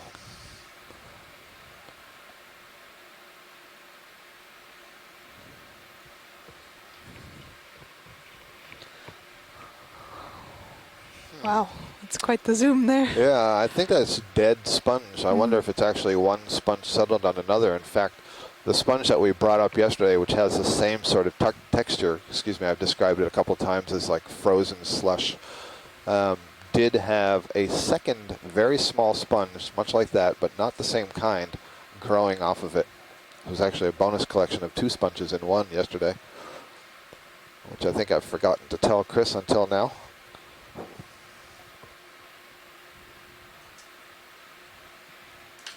Music to my ears. There you go. Let's do a quick zoom on this. There's your tiny Another There's a little tiny sponge. So this is a little stalked sponge. Is this a tiny bolosoma? Or maybe one of those vases? Well, With a small it has the crustacean on basic it. shape of that flask, but it was clearly on a stalk. There's a small crustacean on the stalk as well. Like one of those small shrimp that flutter around. Co-pilot, should we adjust your heading for the next move? Yeah, I see Yes. where. Yeah, it looks like sonar's starting to say it's coming on the left. Okay. You think it's a different flask Well, I or don't the know. same? The stock is wrong. I see what you're saying now. Our video is kind of broken up, but now I can see it better. The stock is wrong. Yep. Stock is all wrong, but the body itself is reminiscent of the others, but clearly a different attachment mode. And Roland is pointing out there's a little crustacean on the body of that sponge on the other side. It looks to me like an amphipod with its little red face peering up at us. Oh, but wait, is that its body that's coming out? That looks like a shrimp one of those now. swimming shrimps, the little bitty guys. Little mysid. Yeah, I think it's a little mysid. We have not seen very many mysids. A lot of them are very small. So Sure, but certainly on the Northwest Hawaiian Yeah. Islands, we were seeing lots of mysids that were dancing Yeah, we around haven't the stopped corals. yet, And that's just not something we've seen very much of on these dives down around Yeah, I can. Johnson Atoll. Yes. Can you been talking about these different groups of still little by lower swing crustaceans. arms, You like have halfway? the mice. Rotate left, Relatively cool. gentle slope, but we have come up some, 60 meters or so, maybe 55 meters in depth since we first landed. So here's a dead sponge. I'm not sure that we've seen this morphology I don't think either. so. Unless this is like, I want to describe that last one. We were just looking at the shape like a toilet bowl. That's what it reminded me. You know, it's like scooped round and then it had a high upper back and then we could look down in it. Is this the same thing, just dead? So one of the things to keep in mind is as we look at some of these sponges, there's like a thin sheet of tissue that's over this sort of main architecture. So when it dies, that outer thin sheet is gone, so it may look a little bit different. We're just come on seeing in, Will. more of the internal skeleton. You can see on the right where it's been more overgrown than on the left.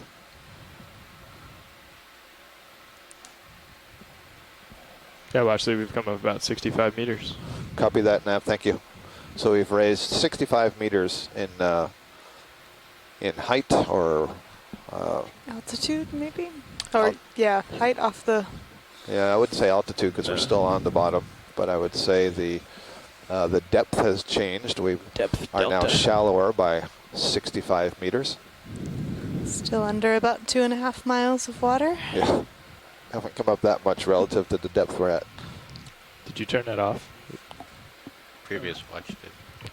Something lunch relief, beating I in think. that whole. So Chris bottom Kelly right. on shore at the Hawaii this is Embassy the first Research time Lab. we've He's on accessed the campus of the hydraulic University of engines. Hawaii in the Exploration Command Center in the Geophysics building, is saying that he's not sure what this dead sponge is. But you can see the intricate weaving of the spicules there, Come the around silicious 30 degrees spicules. So to the cells look at of the sponge may be dead, but it leaves behind the skeleton that it formed. Basically the framework. It's like a rock. Bridge now. Yeah, we're looking Jared at is seeing things. I think this is the rock underneath with sediments. Go ahead, Chris. Video's clear. Yeah, I was just saying Hey, can I that do just a comment 40 here, meters, 40 that I've meters, learned over the 130 past degrees, few years 0.2? is that dead sponges are not worth collecting And now I because think we could when the probably tissue go more dies, down. they lose all their little microscleres, which are crucial for identifying them. I think we could probably go So more than you always have to get a 130. live sponge if you want to collect and figure out what it is. Watch leader, were you trying to call me? Something Oh, no, white I was light of calling lasers bridge. on the Yeah, rock. what, Oh, no 150, problem. Now below the lasers. 115 puts us. But it appears to be Our another heading's now sponge. 115. Be something towards the hanging So on the maybe top of the finally we're sponge. going to see one of these long stalks with a sponge body on the Rotate top. left as you go up to this. I think it may be Or have we right seen way. those already? If this is a Caulophacus, I guess we've seen it. But if it's not a Caulophacus, that might be something different. There might be my imagining, is there a crinoid on the backside there? Sort of think it is that, or this sponge is growing on top of another stalk. I don't think it's a crinoid as Yeah. we zoom in. It just looks like spicules, doesn't it? Just brown sediment-covered spicules. No. Oh, it is crinoid. No, it is a crinoid. Well spotted. Thank So you. these are echinoderms, a relative of the sea cucumbers and brittle stars that we were seeing earlier on the dive. And Crinoids are known down to 9,000 meters in the Isebonin Trench. Wow. So, yeah, there's a field of stocked crinoids. Very cool. So, not unexpected to see one here at 4,172 meters. Chris, we don't have the event log right now, so if you could, oh, it's back. Okay, thank you. So Chris identifies this as Saccocalyx, possibly. And I think that would be new for the day. Great. And on the crinoid, you can get a really RPMs nice right image after power. of the arms and then the cirri extending warming off up. of each of these little branches. And those are used to collect particles out of the water column. They have also these mucus-covered tube feet that allow them to channel those particles down a groove in each arm into the mouth that you're seeing facing down right now. These are unstocked crinoids of the group Camachalina, and they can actually swim. So they can find a favorable habitat up on one of these sponge stalks, Sorry, tilting or camera down. escape a predator. Something on the back side of that stalk on the knee joint. It's purple. Do you happen to see it, Josh? Oh, it's going to be hard to get to, fortunately. You can see it right there. Little shrimp. Not sure. Looks purple, so I don't think it's shrimp. Starting the lower port. Looks like a little hydroid growing off of the sponge stalk. You can see the that pink there. That would be basically where the mouth is, and then there's a line of barnacles also growing on the stalk. So the upright stalks of these animals provide a substrate Okay, or a video's home clear. for many other organisms. Back down. So it's kind of a droopy-headed hydroid, I'll call it. And right at the beginning of the dive, we saw just a fascinating-looking hydroid that we collected. Very different morphology from that one. You're welcome. Anything else you need?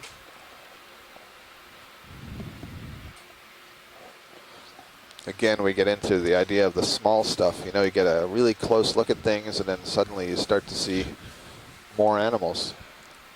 And here on a couple of rocks, seemingly quite isolated from others, we see several of these brownish dots. Bring Those are HPU barnacles. I down. can see a swimming, probably a shrimp down there. Can't tell if this is a crab on the rock or is just some discoloration on the rock. Come on in. Oh, it's an isopod. An Nice. impressive isopod. So we Yeah, talked this about is a a lot of good these one. being very small, but of course they get larger. Do I take my tilt Very there, Bobby? nice. You got it. Holding. Yeah, just come down just a little bit. Down. Yeah, that's good. Terrific. It's got eggs.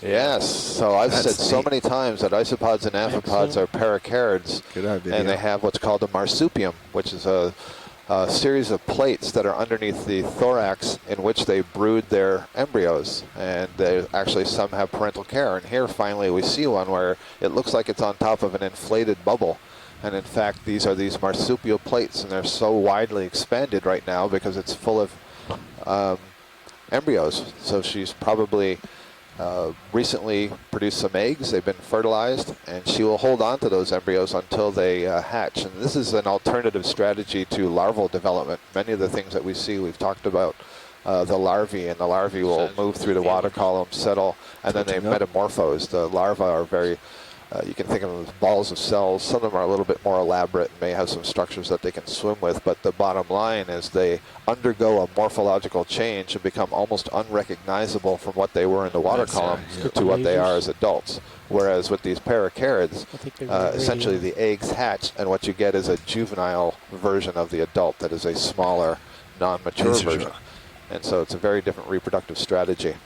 And I apologize, I do not remember what group of isopods that is, and I'm hoping that Les Watling maybe can help out. There's a superfamily in the deep sea called the Yanoroidea. I suspect it belongs to that superfamily, but that includes a lot of diversity. So we've mentioned that this one is a lot larger than some of the others that we've been seeing, but there are deep sea isopods that get even bigger. I think up to about a foot long, and one of these was affectionately known as Isopocalypse. Affectionately by whom? not the fish it's after. 60 degrees off heading. Swimming mysid on the left, upper left. You must be referring to Bathynomus giganteus. world's most terrifying isopod. Actually, some of these smaller deep sea ones in the Antarctic forms, and you get a close look at them, they're terrifying. And there we have another paracarid. There's the mysids we've been wondering where they are. So this is a possum shrimp. And this one also looks maybe like it's carrying eggs. You see that little pink sac just behind those beating legs. All right. So in the super group of Paracarida, and it's unclear whether all the groups below it, the amphipods, the isopods, the mysids, there are others. It's unclear whether they're truly related or not, or how closely related they are, but they all share this characteristic of having these plates that form the marsupium. So morphologically, we expect that they're evolutionarily related, but it's unclear yet what the genetics have to say about that. We've talked about this trend with size, that generally you get smaller things living in the deep sea related to food availability, but then there are these notable exceptions like that giant isopod, and you get the supergiant amphipod, but I haven't heard of a supergiant mysid, so I don't know if anything that large has been discovered. Go ahead now. You said supergroup? That's an enemy. Where does that fit in with like kingdom, phylum? Well, class, you caught me being intentionally ambiguous, and I believe the Yaneroidea is a superfamily, so it represents a collection of families. Oh. And there's actually lots of these other levels that get tucked in between others. Oh, so this is at least the second time we've seen that white anemone today. Mm-hmm. Thank you. That's sufficient. Bridge, Nav. Pushing ahead. You like that heading, Bobby? Well, if this sort of terrain continues, then I think it'll be relatively easy to get another rock sample as we get up towards the top of this feature. Thank you. Spot lobster.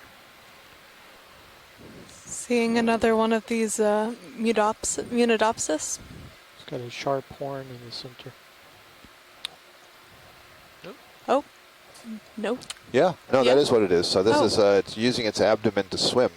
I didn't know they could do that. Yeah, it's something called the caridoid response, and there's a lot of muscle in that abdomen, and that's a really quick way to escape from something that's coming to attack you from face on.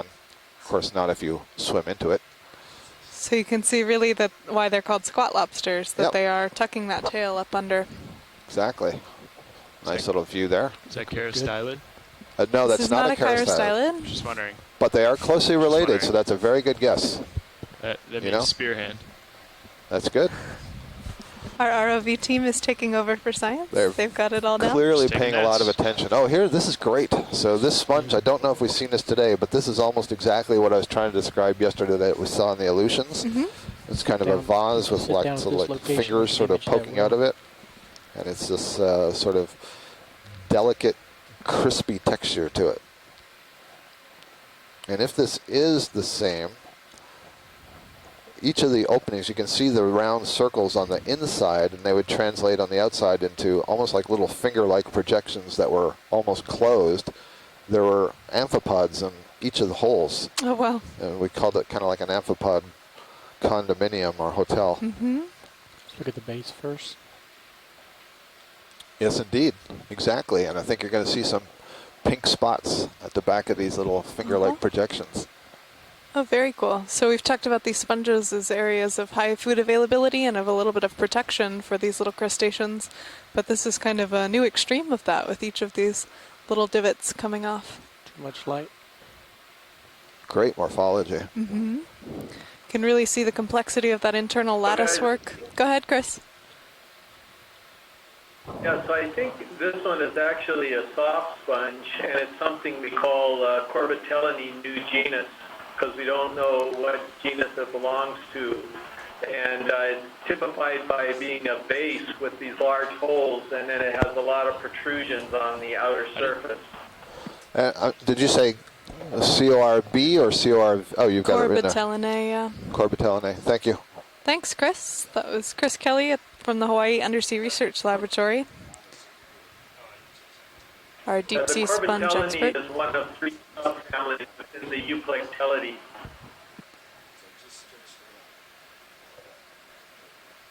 So wait, I thought euplectellids were glass sponges. Oh, I thought you said this was a soft sponge. Yeah, it's a soft sponge, but it's a soft glass sponge. Got it. Understood. Video's clear. Get an idea. Barely understood, but understood. Yeah, get an idea of why we use those long, complicated scientific names. There are some tricks with some of the common names here that they can refer to multiple things or to different things in different areas. And Scott wrote a nice mission log on that, if you'd like to check it out.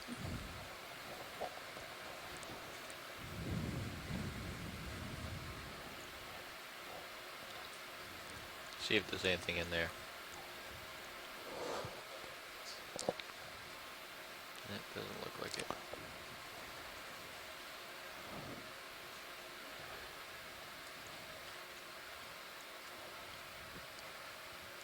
Yeah, I'm pretty convinced of that ID with this view with a great big huge hole in the center of it. All right, great. So we still don't know what species it is, but we at least can narrow it down. Just the defined lines between facies. So that is the different kind of bottom you're seeing, the different kind of rock. Rubble fragments to smooth flow manganese crust. Have we seen this one before? Well, this, I'm not sure, this might be like the cyclocalyx. Look at the one at the bottom. I gotta come no, up, it's not. Can we take a look at it real quick? Do we have time? It looks like we're behind. Go ahead, but make it quick. Just have to get a quick look, Chris. Well, I think. Oh, maybe I'm wrong. No, we have time. That's the one that we collected. Yeah, I think this is the one that we collected on that other deep dive that Henry came back with rhabdopectellida, or rhabdopectella, excuse me. Rhabdopectella, got it. So we did a deep dive on leg 2 to about 4,800 meters, and a sponge was collected during that dive. And Chris is suggesting that this is the same kind of sponge that was collected then. So it hasn't been completely identified, but Henry Weiswig, a world foremost leader in sponge taxonomy, has classified it in a family based on some of the spicule preps that Chris did. That's basically digesting some of the tissue so that you can look at those siliceous parts that are inside the tissue. So we came into some steeper terrain here, watch lead, which is Copy why that. we're having to move ahead a bit faster. Copy that. So the slope has picked up somewhat considerably here. You can see that, and there's a good view in the Sirius camera if you want to check out stream 2. And look at that drop off. Yeah, so we've been climbing a ridge all day, and there you can get a sense of how steep the ridge is let's see, that's looking off to the east. So that was on the east side of this ridge. So you know the desire is to get up there and have time to look around up there. So okay. If we're up there an hour, quotes too early, that's not too early. Tall stock Okay, sponge understood. with a big head. Yeah, I see you, Roland. How you doing? We're about 250 meters away. Chris, is this a You have very time to look large at the Caulophacus? Large sponge. Yeah, it looks like the knobby-faced one.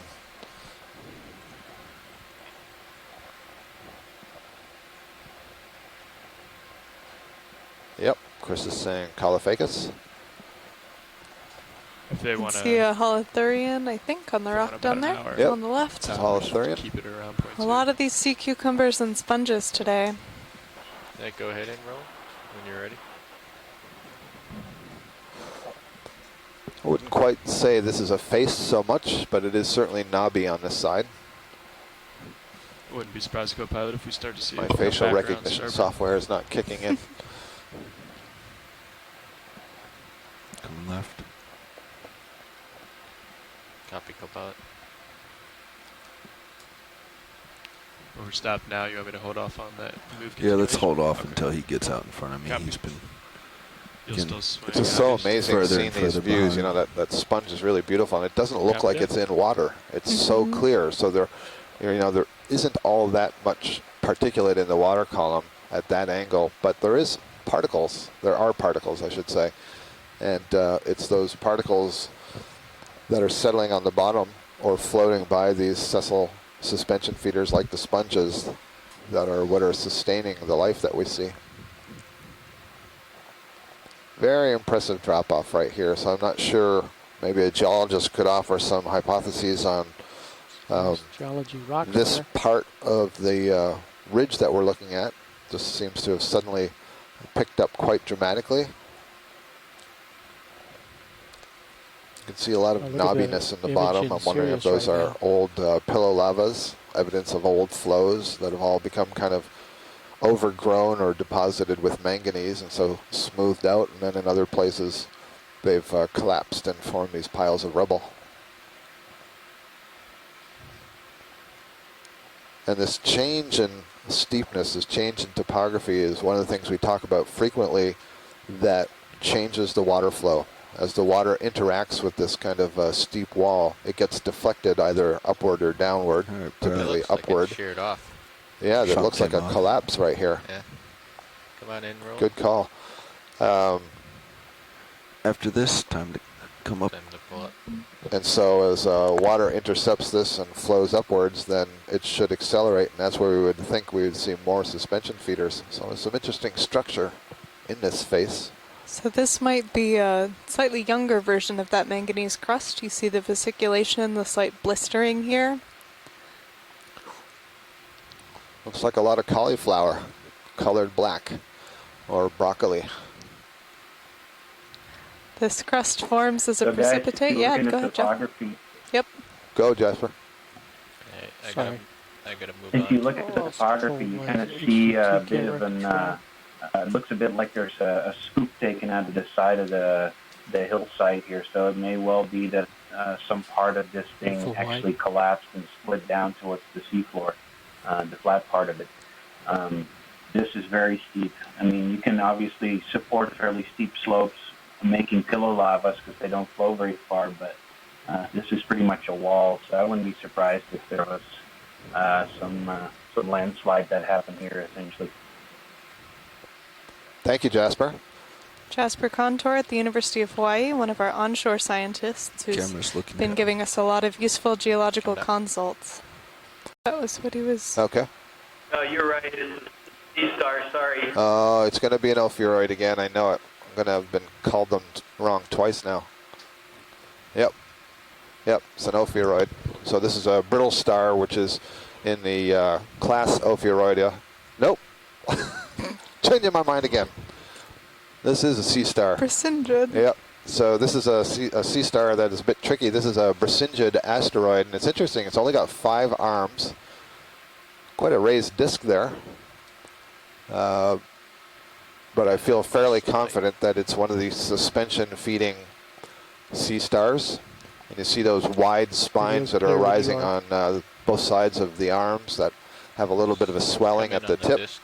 Those arms are covered with tissue that I has think you have the stability. hundreds, if not thousands, of small, tiny claw-like structures that act as pincers to grab things, grab prey that are settling on them or drifting by in the water column.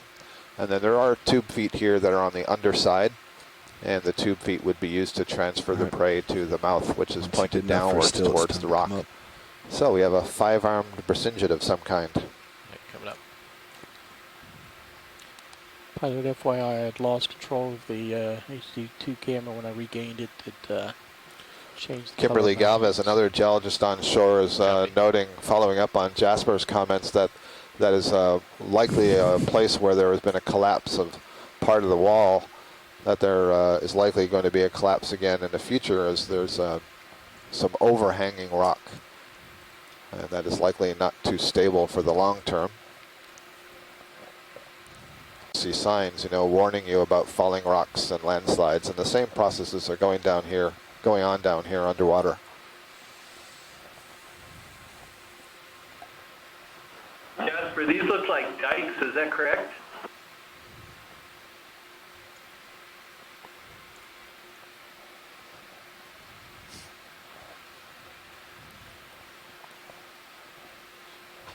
Nice view in the Sirius camera. You can see that this is a bit of a pinnacle that we're looking at. You can see it drops away on all sides. That's in stream 2 if you want to click over to there. We'll be after one more. One more, but we want to wait till we're higher up on the slope. Yep. We've got 2 rocks stowed, although we still have 2 geo boxes open. We do indeed.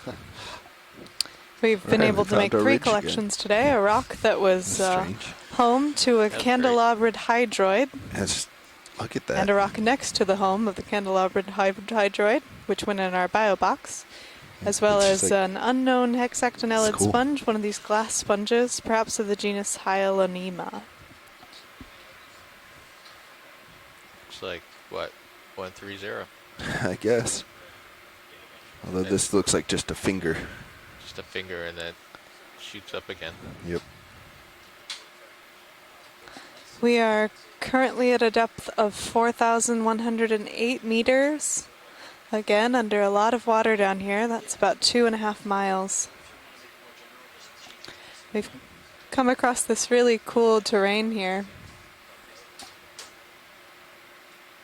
There's a whip on the left, halfway up the screen. Yeah, I see it. Maybe just the edge of a rock. Exciting, and we're glad that those of you viewing at home can tune in and explore the area with us.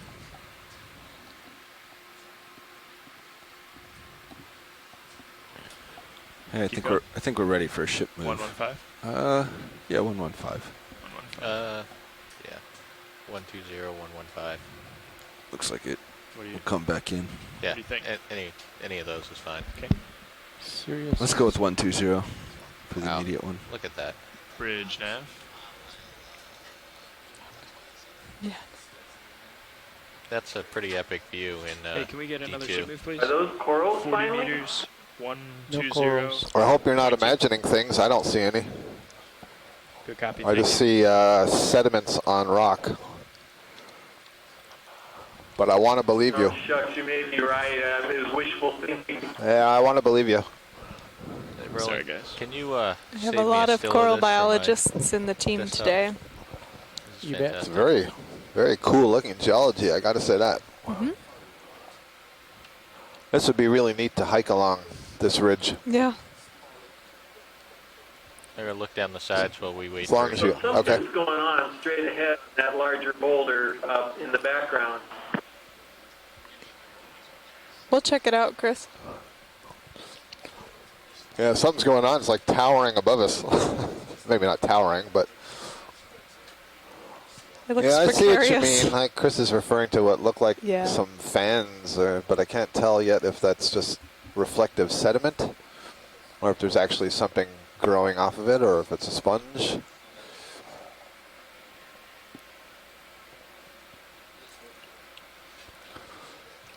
This is if you're hiking this ridge, you want to not be afraid of heights and you want to be very... Get tugged. Yeah, let me back up a little. This is Here, like I'll a give it to purple you. sponge. I'd fly there. You got a few more meters now. Hey, Roland, coming in. You got enough to put your toe in if you need to. Sponge. Yeah, it's a sponge that seems somewhat purple in color with, I guess those are stray spicules. Boy. Chris, we'll wait for Chris to finish hyperventilating and then see what he has to say. Very We interesting. can't hyperventilate. We don't see anything. Video's frozen. Oh no, we're looking at a violet colored sponge with some what look like discarded spicules or twigs on top of it.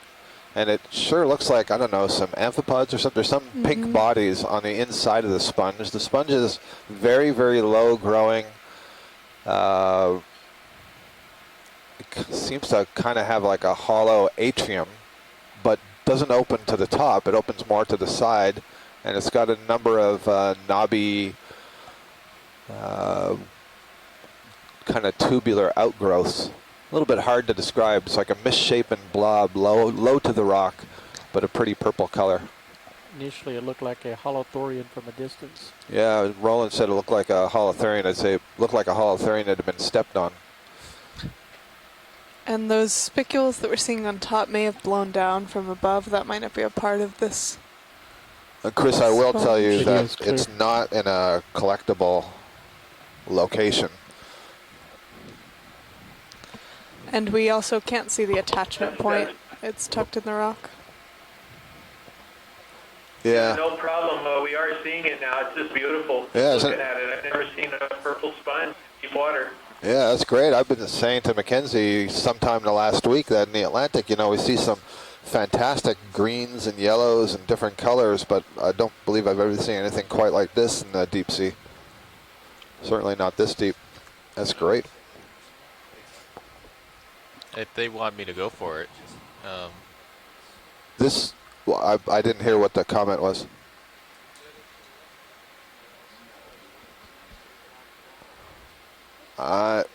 This is yeah.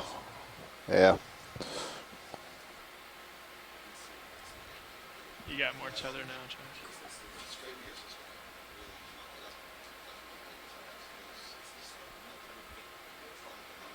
All right, copy that.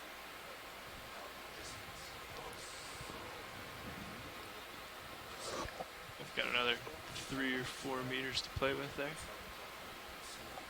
Slowly increasing. So we've come to this spot in the ridge. We've been climbing a very, very gradual ridge, so it was a little bit easier to move quickly up the gradual slope, but then we suddenly encountered this fairly steep change in topography.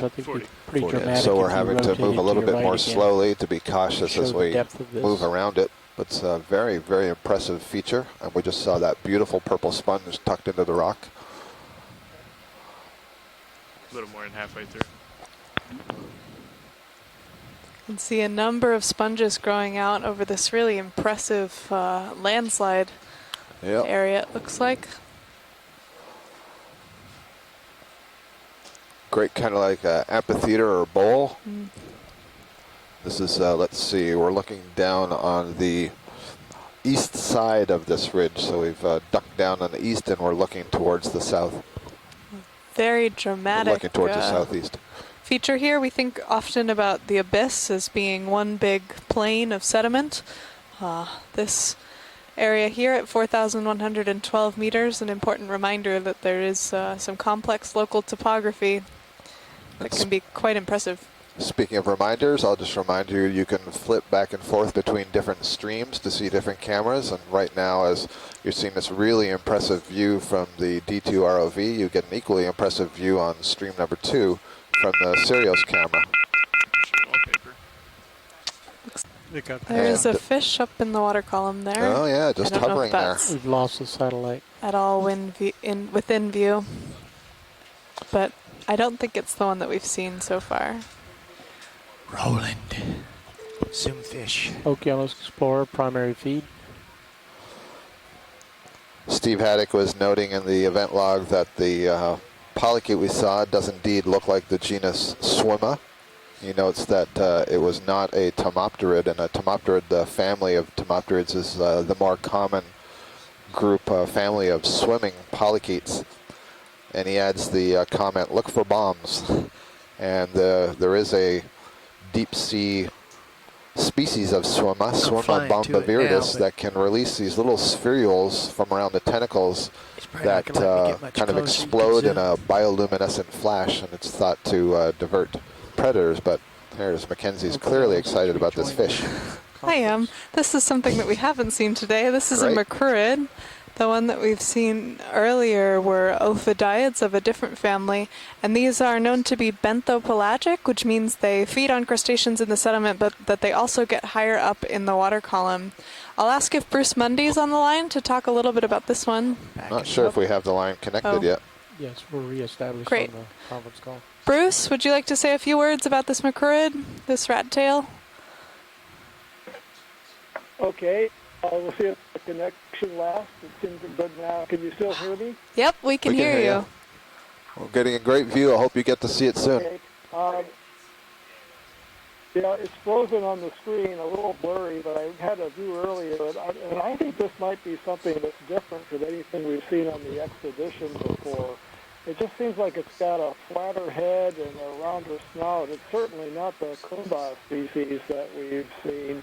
And it also, well, maybe it's a Coryphonoides, actually. That's definitely Mackenzie's specialty more than mine. It could be Coryphonoides longicyrus, but it looks different to me. I gotta rise up do you have thoughts? I I'm leaning towards Coryphonoides too, but it doesn't look like Yachine or Armatus to me. So we'd have to look at some of the others. It does have those long pelvic fin elongations that you're seeing, and you can get a really great shot here of the barbel. This video is amazing. Coming off the chin. It's a very cooperative fish, I must say. It is. So we're thinking Coryphonoides because of that dorsal fin, very erect there, as well as the patterns of some of the other fins, and that kind of slow sloping head. Yeah, headed after him. We've been noting a little bit that the fish seem less afraid of the ROV. Go ahead, Bruce. There are a few of these. But what I think we're going to end up doing... Oh, can you hear me now? We can, yeah. Oh, that's great. A ventral view of the body. Some of these have light organs on the belly. Yeah. And you can even see if it was there on this, but I don't see it on this, which also means Coryphonoides. There's also some things about the position of the anus relative to the anal fin that helps identify the genus. Yeah. So we're getting all views of all of the good characters. Here we go. It's got little serrations, little spines along the anterior edge of the dorsal fin, and that's helpful. We're going to end up sending these pictures to Dr. Tomio Iwamoto at the California Academy of Sciences, who's the expert on these fishes, and he'll give us a really good identification. Yeah, you could even count the pores on the face from this video, Bruce. That was a really great shot. So this is a rat tail or a grenadier. They're in the family Macrouridae, and they're very common in the deep sea, especially at the continental slopes. But we do get them deeper here in the abyss and then down to about 6,800 meters. A number of different species. And I mentioned yesterday that these are an important connection between the benthos, the seafloor, and the pelagic environment, because like you see this guy's doing, they are able to go up into the water column and feed on a number of squids and small crustaceans and things. But then they are also scavengers. They feed on carrion or on dead fishes or whales or things that have fallen down to the seafloor. So they form a very important connection there. Bruce, we're going to get branchiostegal ray counts from this video. Hey, Those Bridge, rays underneath the operculum there, that flap, those are useful for taxonomy, and you can almost get them from this video. This is great. Yep, almost. Some of them are hidden. The difference is 6 or 7 to separate out the species, and I can't see quite that many in there. But, I mean, this is incredible video. This is just amazing. You can really see the scales here. These macrourids have this kind of spiky scale pattern. They look like little shields almost when you get up close to them. That barbel is used for sensing. We think that these can see, I think most of them, that they do have a functioning eye because they are going a little bit higher up. But they do also have those chemosensory receptors, the organs on the pectoral fins and the pelvic fins, as well as that little chin barbel.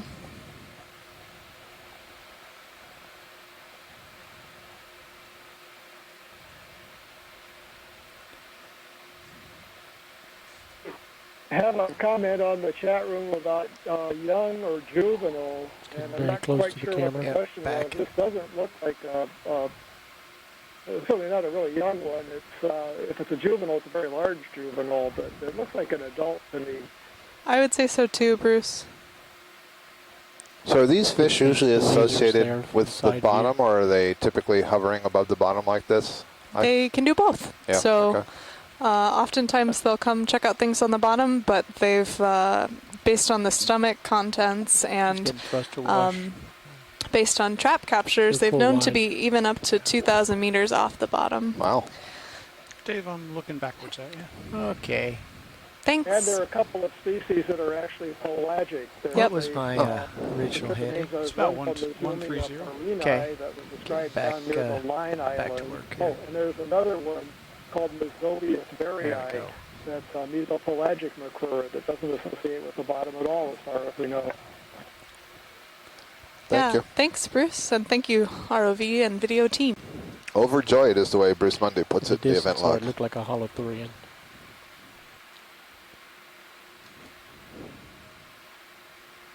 And one other thing to consider is that there's always a chance that we could find a species that hasn't been described yet. On Sure. Certainly. The atoll has not been explored.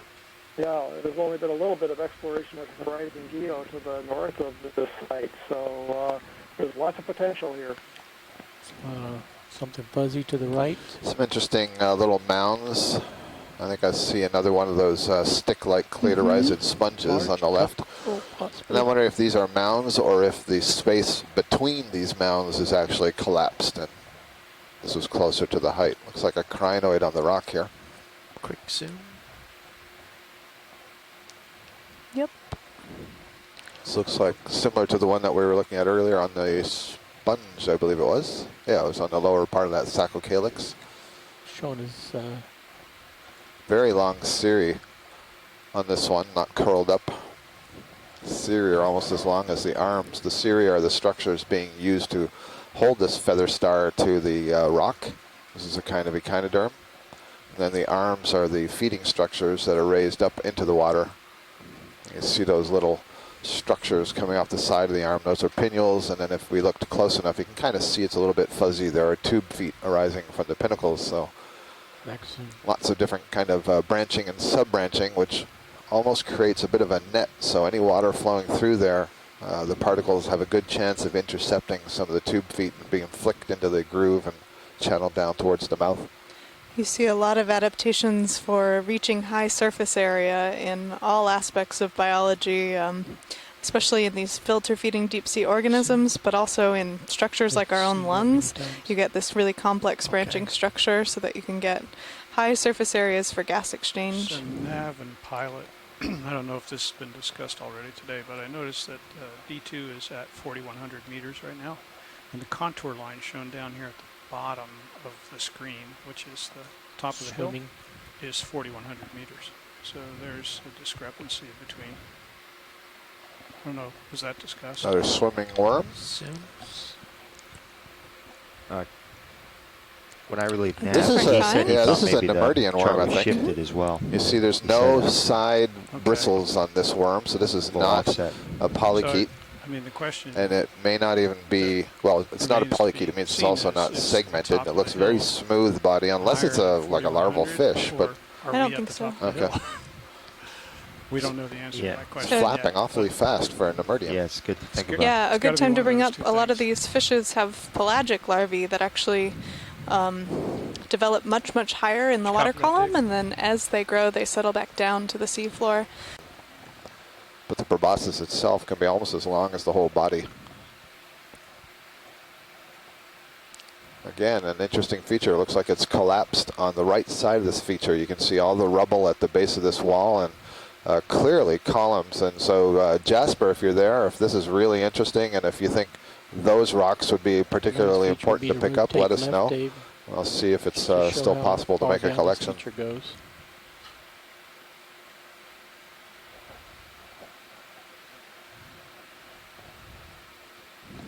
Very cool. We're seeing a lot less of that manganese crust formation. I thought I heard someone on the line there. I'm not sure how far down we're looking there, Dave. I think I can see at least, what, maybe 2 or 3 meters to the first, I'm looking in the Sirius view, 2 or 3 meters to the first little bit of a ledge down there, and then who knows how far down beyond that. That's in engineering units way, way down there. Okay, so you're not getting, oh yeah, no bottom lock. So that's a steep wall. Shrimp on the edge, to the right for lasers. Yeah. I'm looking at these blocky rocks in case we get a collection request. Yep, I haven't heard anything yet. I just wasn't sure if, you know, because this is clearly, it looks like the interior of this feature has sort of given away and collapsed, if that was of more interest, or that's essentially all the rubble we're seeing. You know, this is the way it started, and we go over areas that look a little bit more smooth because this is already all collapsed. I think this looks like a great spot to take one if we It can. does seem like it to me. Let's just make a call, Dave. Hey, If you Nav, think we're in a position where we can stabilize. Bridge nav. Yeah, the guys are working on that. I'm Okay. gonna poke Easy around stop. a little bit here. Yeah, I and think see there was what's. a shrimp on the rock on the left too. We'll wait for your cue, Dave. Just let us know. Okay, so we'll wait 10 I minutes. guess this is a dead so. sponge sitting on the ledge. Mm-hmm. Almost looks like a round pillow sticking right out of the top, Oh, I just see. to the left of center, Yeah. like coming on at us. Quickly. Actually, a couple of them. So I wonder if there were like pillows that are flowing towards us, and then they've sheared.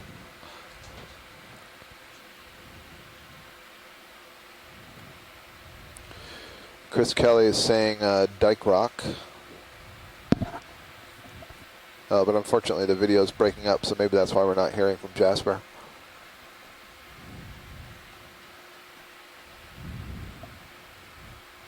Again, I'm struck by the water clarity here. Yep. Looks like they should be seeing us now. Spoke to some. Chris or anybody else who's on the conference line, can you just let us know that you can hear us, so I know that somebody could hear and let us know something if they wanted to? Oh, I see what the problem is. Yep, Scott, we have you. Thank you, Casey. Appreciate that. You're in and out. You're broken up a lot. Okay, well, I was asking the geologists on shore if these rocks that had tumbled off the wall here were something that would be of particular interest for us to pick up. To back down? And Mackenzie and I kind of think it would be, so we've asked for a collection. Yeah, that's a great idea. So I guess Back now down we're 20 asking if you meters? don't think it's interesting to pick up, then please let us know as soon as you can. Co-pilot, what does it look like behind ROV? Bridge Yeah. nav. Dave, watch I'm your bumping into stuff. swing arm. Well, look behind me, please. Yeah, sure. I think the geologists would like some of this It's rock. just if you Back turn down sideways 20 to meters, that. bearing 320. Yep, they are 0.2 saying please knots. grab one if you can. Okay. Looks like everything on the upper part Thank is you. definitely cemented together. Well, I was going for a particular one, but I keep thumping into something. I was watching your left foot hit them, and none of them moved Yeah, okay. in your HD2 feed. Looked like there's a lot of this rubble down. Yeah, I was looking down at the base just in that. Well, I'm not sure I can get down there. Oh, I see. But what Got my it. lasers are playing on. Oh, actually, I think I'm hitting the top of the pinnacle here. I gotta reassess.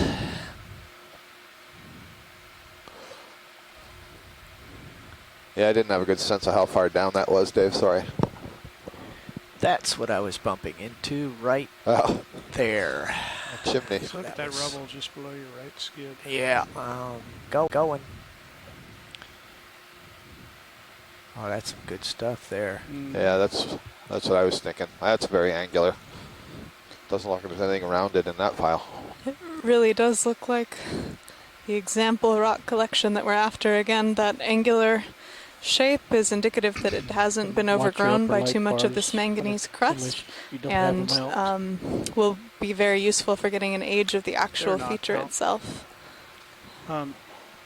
How we doing here, Yeah. co-pilot? And as you can expect, Co-pilot's this real little happy. abyssal ridge here where at do we have samples right 4,099 now? meters Just put it is in a rock box on the unexplored, so starboard very side. little is known about the So I don't have age, to so open the these will drawer. be valuable Is collections there a here. sample in the rock box on the starboard Is side? 4 or 5? I don't know. Is Nick? 4. Thanks.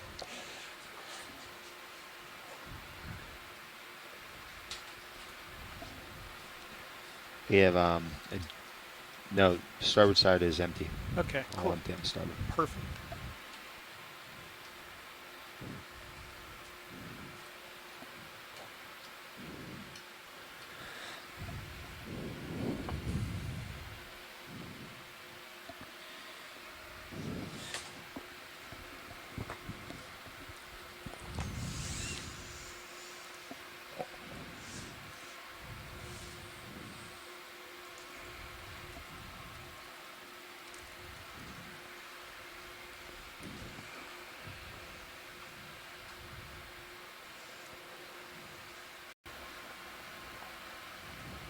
We're seeing a lot of these polyopogon sponges, these large white mounds here. These are some at least similar looking to ones that we've seen at 2,000 meters on a number of other sites.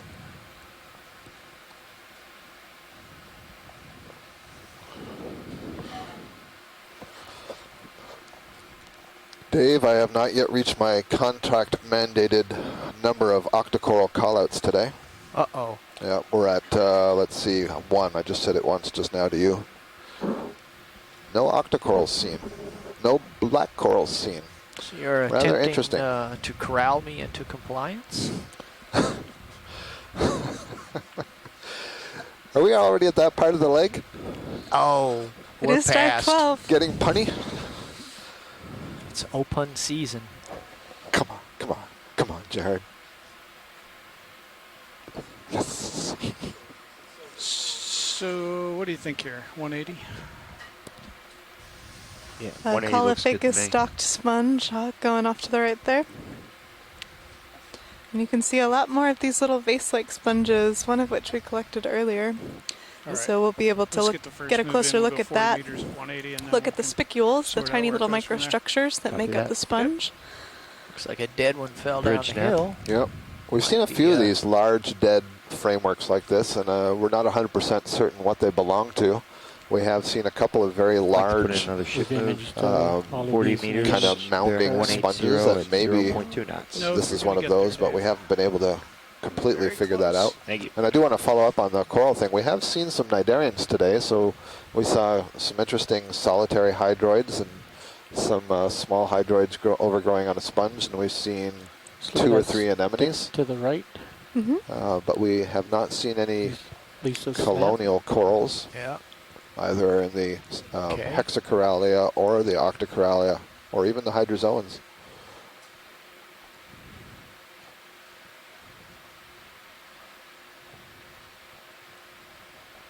Sponge stock. So sponges are made up of silica structure, and the corals are made up of calcium carbonate. Barnacles. And we are here at a depth of about 4,000 meters. So at a certain point under pressure, calcium carbonate has a tough time keeping its structure. The rate at which it dissolves just outpaces the rate at which it happens. And in the Pacific, it's thought to be between about 4,000 and 5,000 meters. And it's thought to be a little bit deeper at the mid-latitudes that we're at now. So I wouldn't expect it to Something be floating out there. Yeah, Holly there's something Korean floating Right just in here. the center, purple. coming from right to left. I got it. Looks like a sea cucumber, I Keep think. going, Roland. Yeah, so we've seen several of these feeding on the bottom, and we've said that they do have the capacity to swim for some distance. And First here's our swimming first observation. purple guy. Actually, surprisingly enough, our first observation on this entire leg of a sea cucumber, a holothurian, swimming in the water column. Essentially, it's Lasers off. changing its feeding location. This is not feeding in the water column. It would feed on the substrates. And this is one that doesn't even have the sail that we saw, the modified podia over the head end that looked like a little fin structure. It is great to see them swimming. Gives a very different view than when they're feeding on the Yeah. substrate. This one's pretty elegant. You can see the Very intestine graceful. there, quite full. We're looking at it from the rear end, so the feeding end is on that more darker purple flap or hood. There you get a nice view of the ring of the modified feeding podia, the ones that I described as little fists, and it looks like they still have sediments there. That's what gives it that white appearance.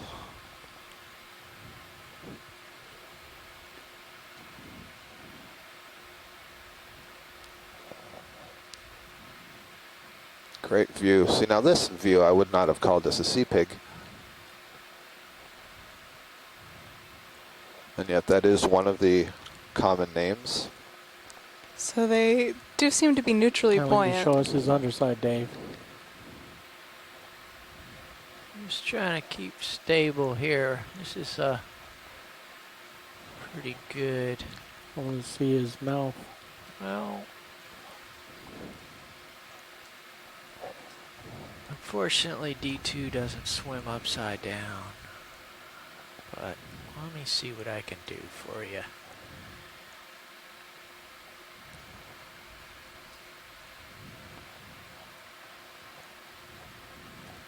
This is a really great view here. We're at 4,085 meters, about 6 meters off the seafloor. gaining up serious. And I was waiting for a comment like this.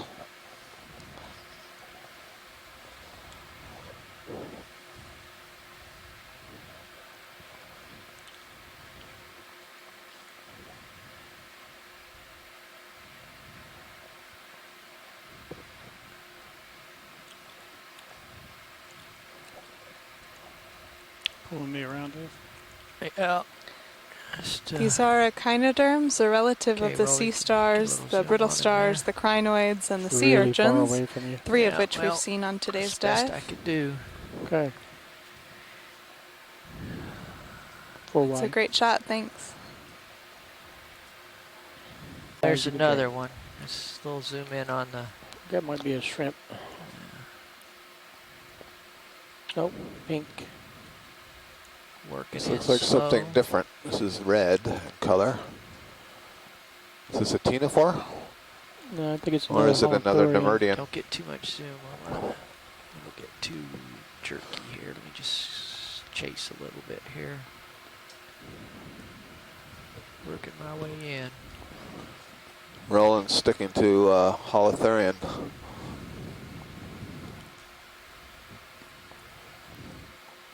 I think Nemerdian.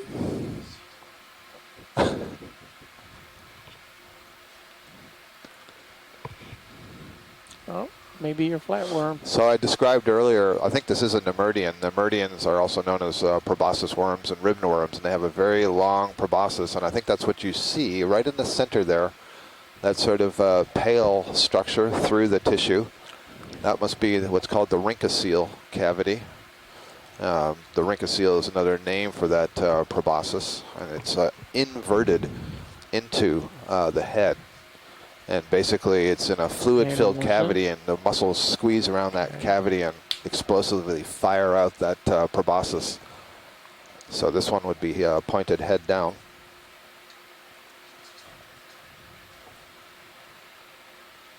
Metatongue.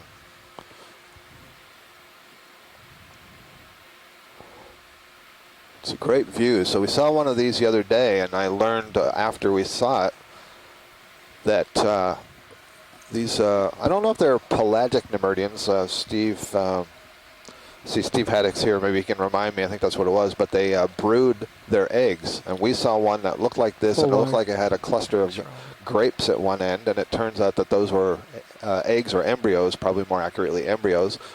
And Steve Haddock sent me, oh, they're swimming. So this one doesn't have the eggs. But he sent me an image that showed some photos they had taken in the deep sea where there were several juveniles.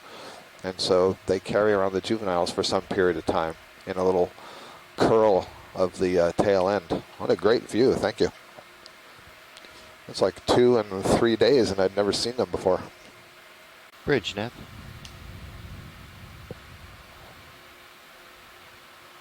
Oh, here he is again. Got a little more tether Another this ship time. move, 40 meters, bearing 180, 0.2 knots. That looks like the good light right there. Let's zoom.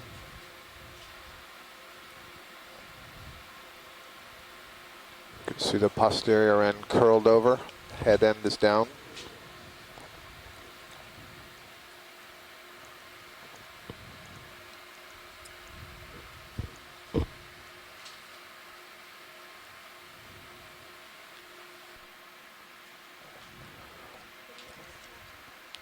I said proboscis worm, also called the ribbon worms.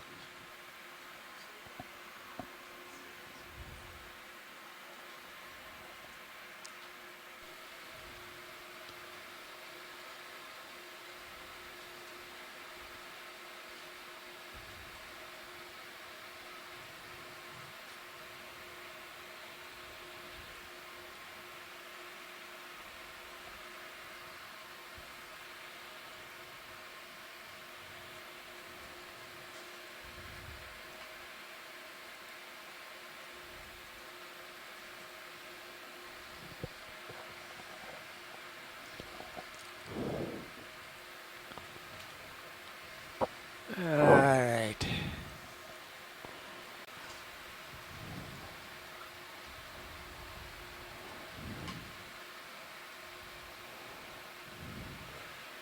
With these DVLs, if you tilt them more than 22 degrees, they don't work. So if you're flying over something that's more than 22 degrees tilted, I would assume it's an equivalent thing. What's the white object on the left? That's another one of those little sponges. Yep, sponge bowl. Yeah. It's one of your swimming tongues, except it's white next to the sponge. Yep, I think that's the same guy, actually. He was headed this way.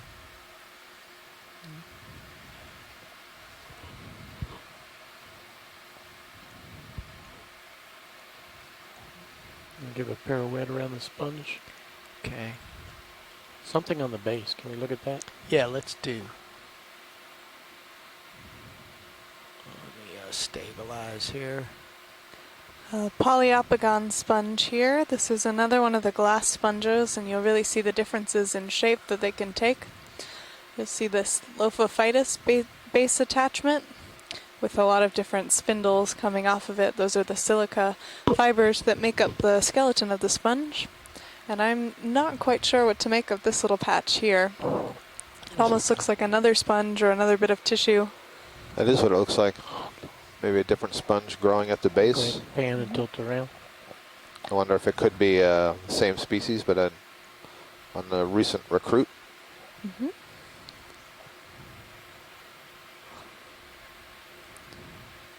Chris suggesting a different species.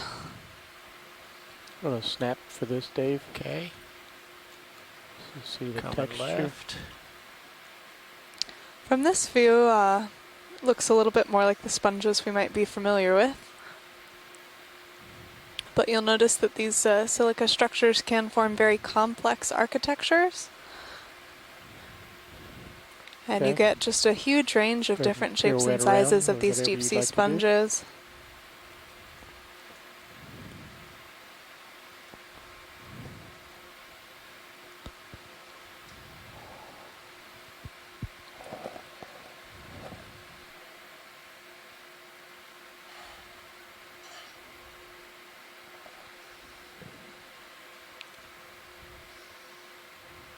Let's see, which way was I going? 180. Uh-oh. Might not be anything left out there. Let's,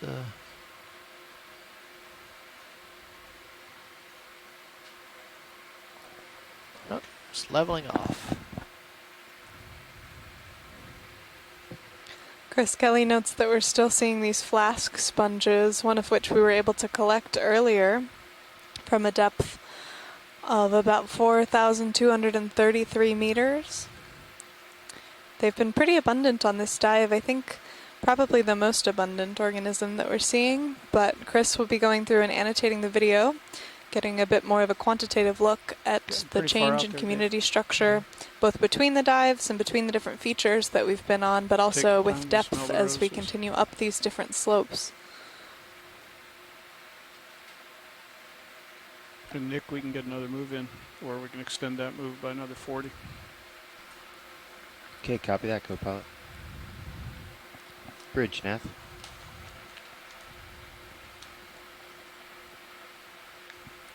Like to put another move in. 40 meters, 180.2 knots. There's a lot of interesting discussion going on in the chat room right now about depth limits and Bridge, Nath.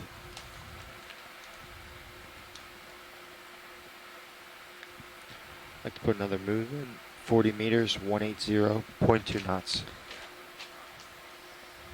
there's a lot of interesting discussion going on in the chat room right now about depth limits and the range extensions for how far different organisms go, and it's different for each different group of animals, and it's an area that's really still being studied. For example, with fishes, we think that they can only go to about 8,200 or 8,400 meters.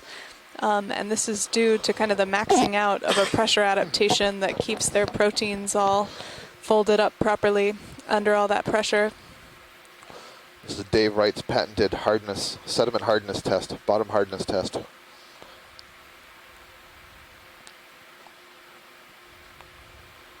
Interesting color. looks like you set an orange It's not the flare bright off. white.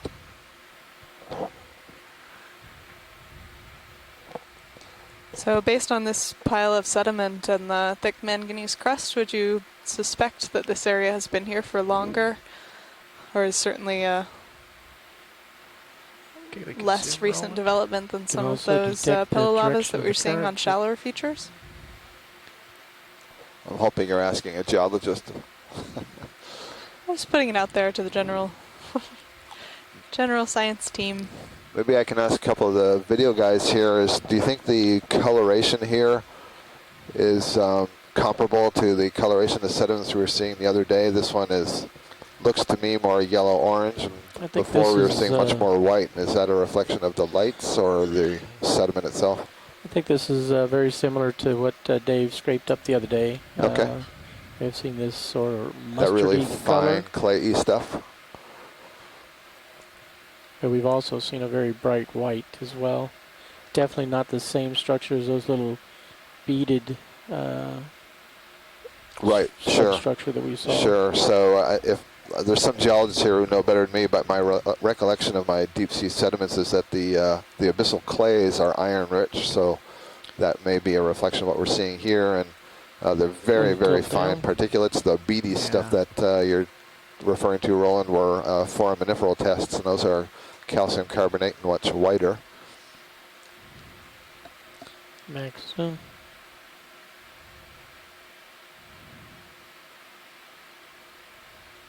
Okay. Pulling full wide. Okay.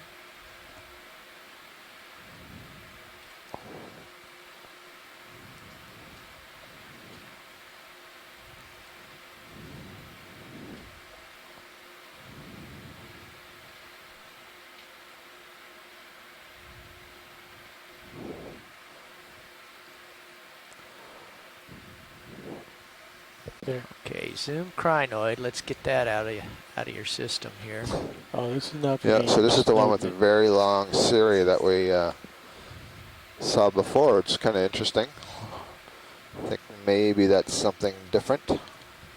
These crinoids have very ossified structures, both in the arms and in the series, and so they leave a very strong fossil record, and there are about 600 species that are alive today of crinoid, but in previous geological time there were many more. He won't run away, Roland. Let me There's see. a purple holothurian. Is that a fish, or That's is that a... That's the fish. It's reflective. Yeah, I thought it was another sponge stock. But Dave, as we're going by the dead sponge, if we're going to go right by it, can we just try to see the attachment? Sure. We've been seeing this several times, and we're not clear how it attaches. Oh, that's, I think, a squat lobster. No, it's a fish. It's a fish. Yeah, it is a fish. Yeah, maybe we better. They move a lot slower down here, though. Yep. They're not as skittish as... Looks like it's got the dark face like that first. I think it's, yeah, one of those Lucicorus. Yeah. Let's get a but zoom, we can Roland. check. Yep.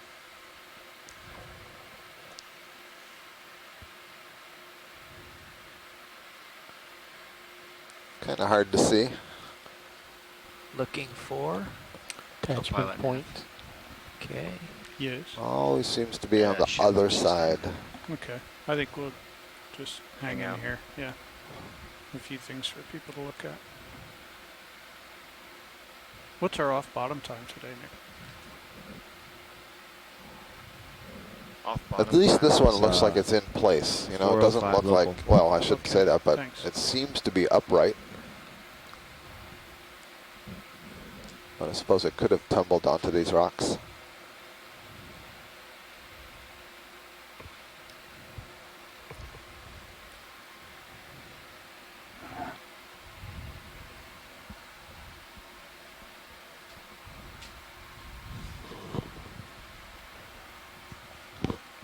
I want to start to see feel the some attachment point of that sponge tether tug, I think, Dave. on the upper left. That is as far as I can go that away. Great effort, thank you.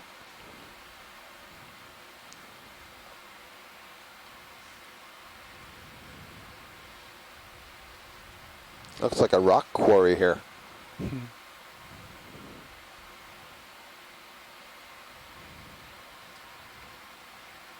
I may have pushed that fish away, but we will.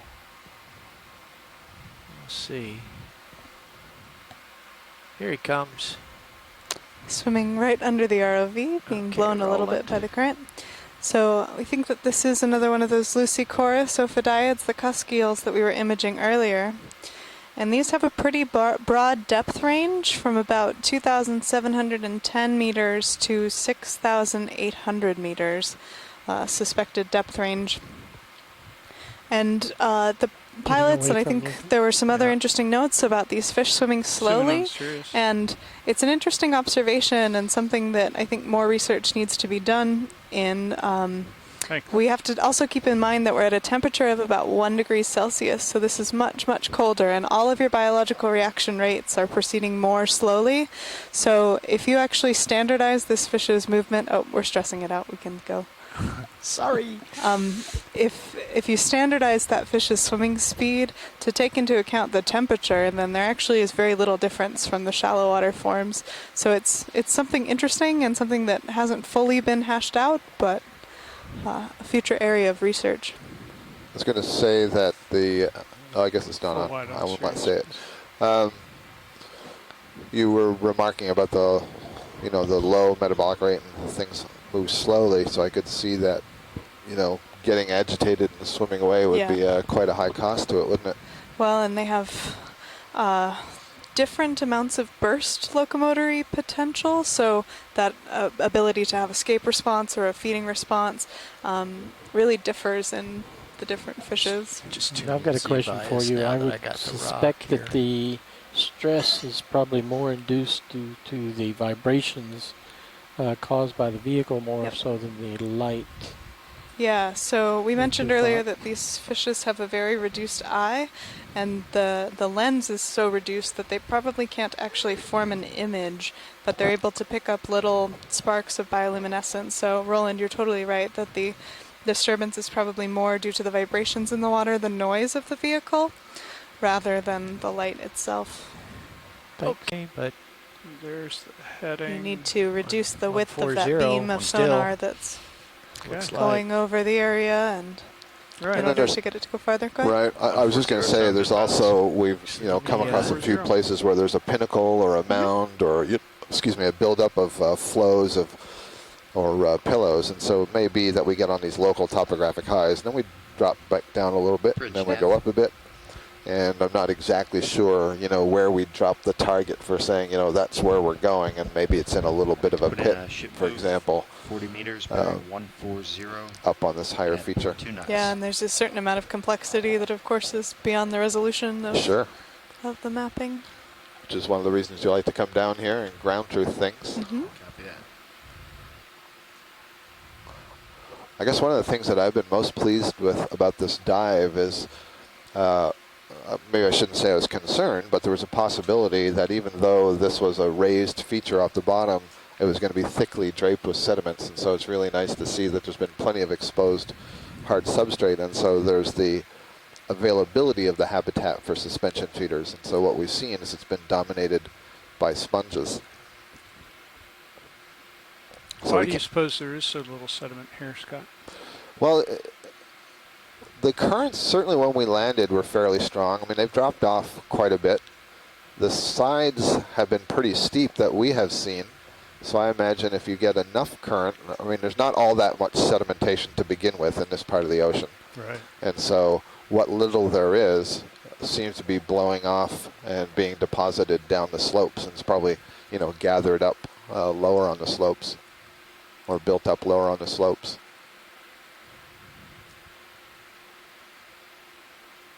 And that's, one of the interesting things about exploring these features that are kind of protruding or popping up from around the bottom, because they provide a little island habitat, if you want. It's kind of like an oasis for an organism that needs a hard bottom in this sea of mud around it. If you look up the term abyssal plain, you'll see some images and descriptions of these sort of vast, relatively flat areas of the deep sea that are mud covered. So they lack the topography, so the sediments that are drifting and settling on the bottom have been accumulating for millions of years, and so there they are, rather thick. Right. The other thing here, actually, you know, Dave did a little test there before on this flatter part and showed that there are sediments under here. Yeah. But, you know, they're not accumulating fast enough, and it looks like the manganese is being deposited faster than the rate of the sedimentation. Right. Although, you know, when you did break the crust, it seemed like there was loose sediment underneath, suggesting that perhaps at one time there was a higher sedimentation rate. Exactly. Yep. Either a higher sedimentation rate or both that and weaker currents. Curious. Something And you do also Jeff. get kind of periodic depositions Let's of make the sediment, scientists so you say can wow. get things slumping down from higher up on the slope, or things blown through the wind from land. So it's not always the same amount. Okay. And also, you know, at least the current state of this particular feature, that is this ridge that we're diving on, the big picture of it, there isn't much in the way of higher, except where we're going right now. We must be very close to the top. But this has been changing its morphology and eroding through time, so it's got a very long history.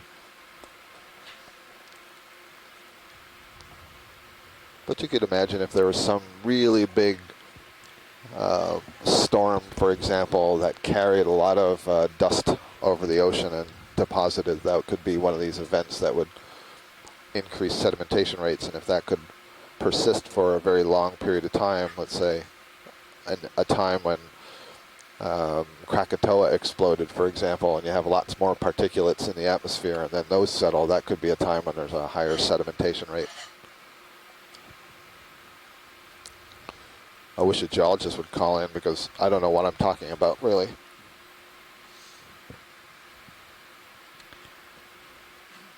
It's Friday night, and we may not be the most exciting thing on TV at this point.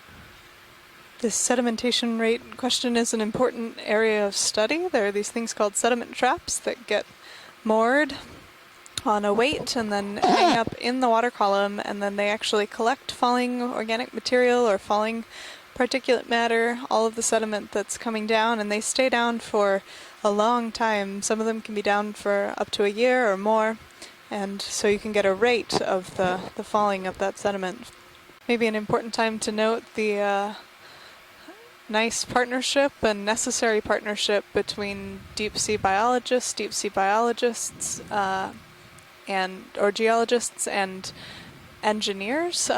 It takes a lot to get down here and to be able to study this area, so there's a lot of really cool inventions that have come out of the need for understanding the world around us, even in these extreme environments of high pressures and cold temperatures. Kimberly Galvez on shore is pointing out that there could be mass wasting events. You got Dan in the chair now. Hi, Dan. How's it going, Jeff? Excellent. Good. That seems to Hold be here for now. Something just Bridge, coating Nav. the surface of the rock. Not sure what that is. Do another ship move. I mean, it's not 40 just meters, sediment. I wonder, bearing could this be one of the 120, stoloniferous point mats that I've been talking about? Just looks a little bit unusual. Thank you. If I get settled here, Dan, then we can just...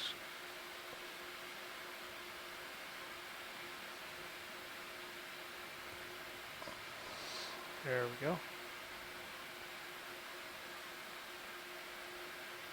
You can see a little ophiuroid brittle star just below that rock on the right. We've seen a couple Okay, of those Dan, today, it's going but a maybe little not tighter. as many as Zooming in. I was expecting, but perhaps they're just very small and hidden on the rocks. It's full zoom.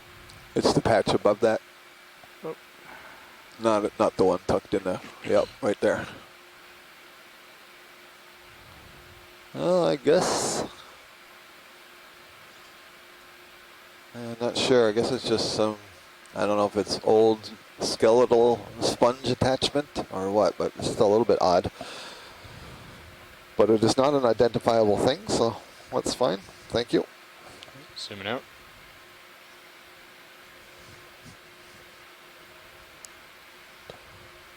Full wide.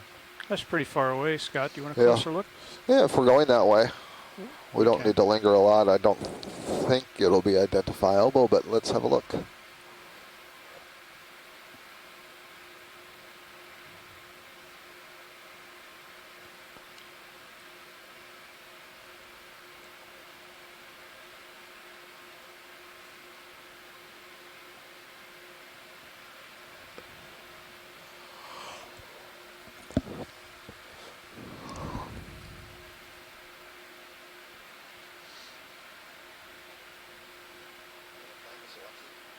Go ahead, watch lead.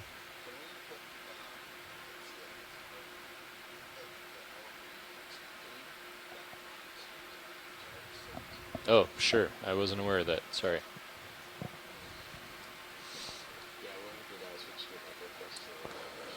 Okay, Dan. Another important point has been raised by J.R. Smith, one of our geologists in the event log, our science chat room, and he says that it's important to remember that the magma here is erupting as lava and is inherently unstable on the surface. So whether that's in air or down here in the water, it's destined to fall apart over time with different earthquake activities or volcanic eruptions or things eroding over time. And he reminds us that these were at one point active volcanoes, just like Kilauea is.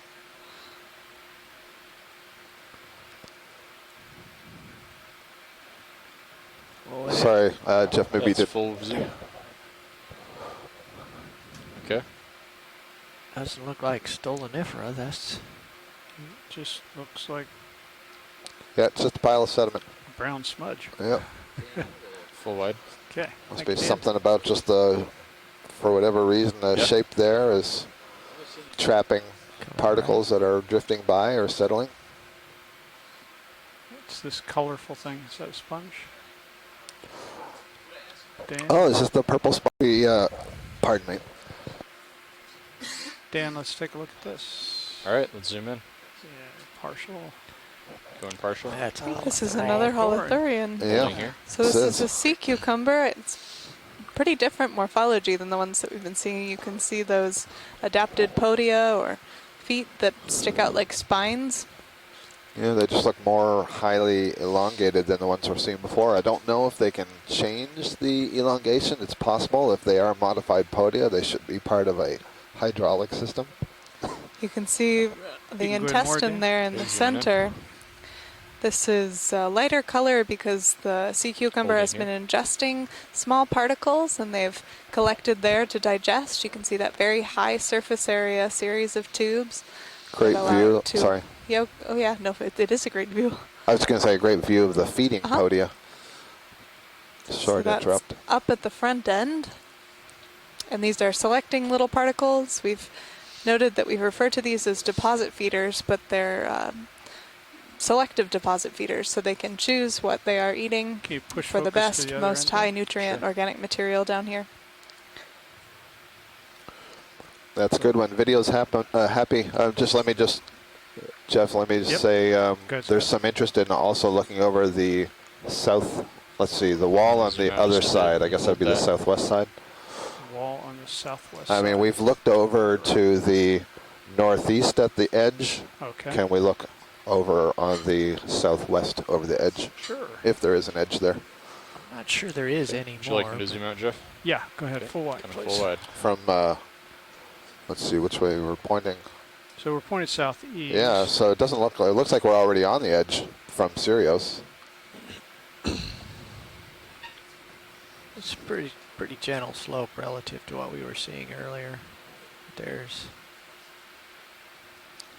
there's a really good observation. So Les Watling is suggesting that that patch that we were zoomed in on, tried to figure out what it is, could have been the egesta from a holothurian. We've said several times that they're deposit feeders and they're sitting up on these rocks. So that maybe the sand particles that are passing through the gut were deposited there. That's a great idea, Les. I like that.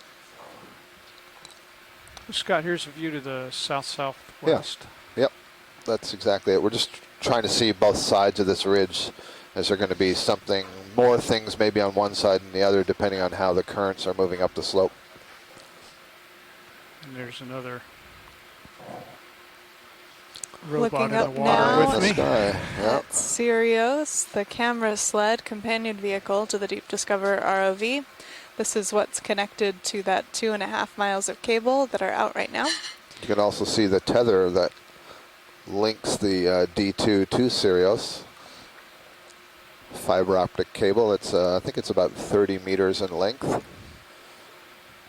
Okay. Yeah, 30 meters would do it. Yep. Okay. So that 3 fiber cables and 3 power cables. 080 that gives you a sense of how far D2 can move away from the Sirius camera sled. And here's a look down that. Okay. So I'm certainly not seeing anything obvious growing down that slope. Maybe one ophiuroid. Yep.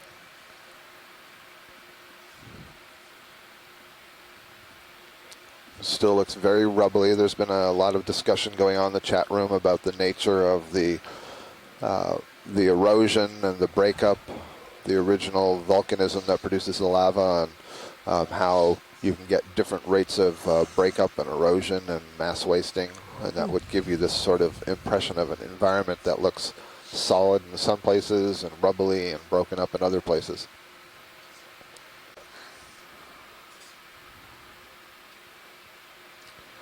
And the old, no. I don't think so. No, it's not a, well. Definitely a decapod shrimp. Yeah. We were hesitating to call it nematocarcinus I think because we can call it that though.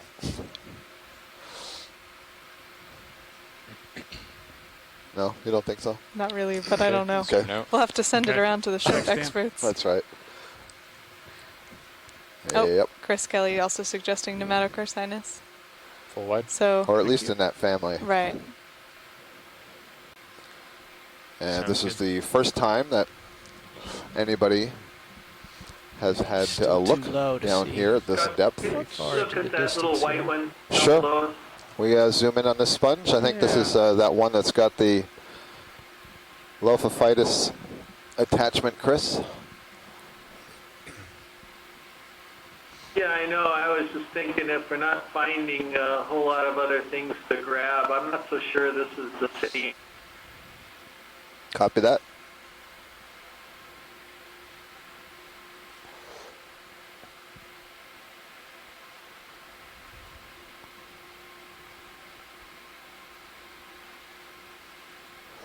Looks like a little one. You can see a little mysid shrimp coming through the frame here. I didn't know mushrooms grew down here. Yeah. Ready for zoom? Yep. It go sure ahead. does look like a mushroom. An exciting time to point out that this is an animal. Holding here. These sponges are actively filtering water out of the surrounding in order to get enough food. Zooming in. They have I don't hundreds. suppose there'd be a chance to collect this. I don't think it's the same as Holding the here. flat sponge. So, Chris, did you just see this one? Are they? I'll ask. It just looks to me like it's kind of tucked down and it's so small. I'm not sure how easy it's going to be to extract that, and it's not on a loose rock. So, Jeff, what do you think? Let me take a closer look. Sure. Let me take a less close look here. Can we pull out a little bit? Yep. Zooming out. So, Chris, I have no problem collecting one of these. I'm just not sure that this one is in the Zoom out right more. place to try to grab. So, what I was trying to ask you is if you were seeing others See full wide. in the area. Yeah, we could look around and see if there's some other ones that's got some time.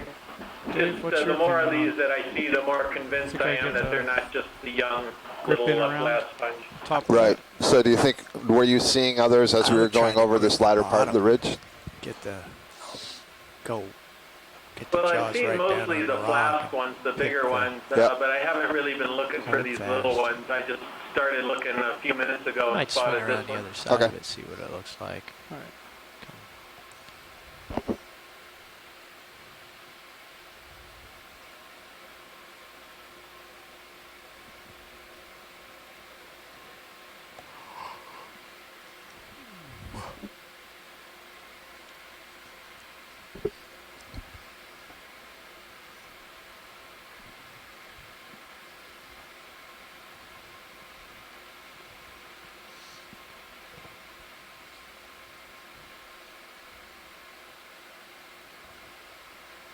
Yeah, 90 degrees to where you were. Looks like you could see right into how it's Yeah. attached there.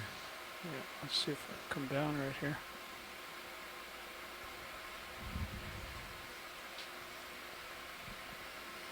Now it's a bit below me.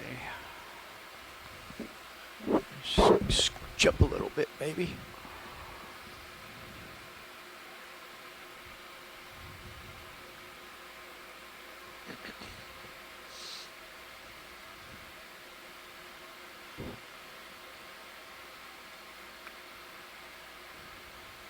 It's close. It's it's really really small. Is what. Yeah. Why it looks so far away, but when I look at the manip cam, it's just right under your skid there. Get some lasers on it here.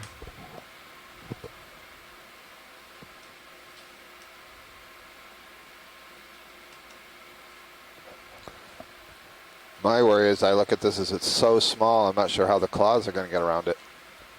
Well, yeah. We were thinking we could, there they are. Yeah, just tilted down too far. We were thinking we could get around the hold fast, but now I'm not so sure. Zoom in, keep the lasers in the picture. You got it? Great. Holding there. It's really tiny. Yeah, Chris, I think we should wait and try to see if there's one either on a loose rock or that's a little bit bigger, because I think we're going to find that when you try to get the claws down on it, it's going to keep passing through the claws, and it's in a little depression, so you're not going to be able to get the flat part of the blade down against that. That's my feeling. I think you're right, Scott. Yeah, so let's... that's fine with me, Scott. I could try to pluck it, but I don't know how much of it I'd come away with. Right. So let's keep our eyes out for one that's in a more... Talking to the man who picked up an anemone with the aircraft, so... You picked up that Anathemastus, didn't you? It was very similar in shape, but that one tipped off the bottom fairly easy. Yeah, had to go chase I don't know what the attachment like is for this one. Well, that's when we were photobombed by the crab, the decorator crab, too. Rust, isn't it? Let's go a little slower in the south to southeast sector. So from your standpoint now, Jeff, do you think that it's all downhill from here? Well, there seems to be a bit of a sonar return to the east, but it's not very strong. So well, here's something south, and keep coming around. I think it's looking like south is the way to go. Really? Yeah, that's the most distant return that you got. Okay. Well, I mean, we had it out to 50 meters. When we looked south. I will come around that away and have a look. Okay. Not according to this. Sorry.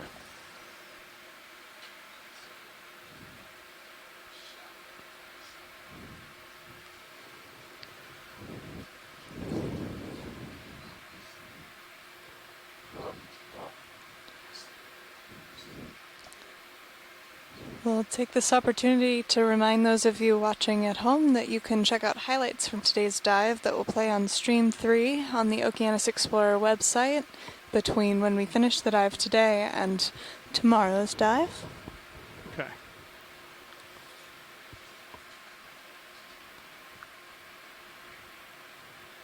So you see this right here? Yep. I think that's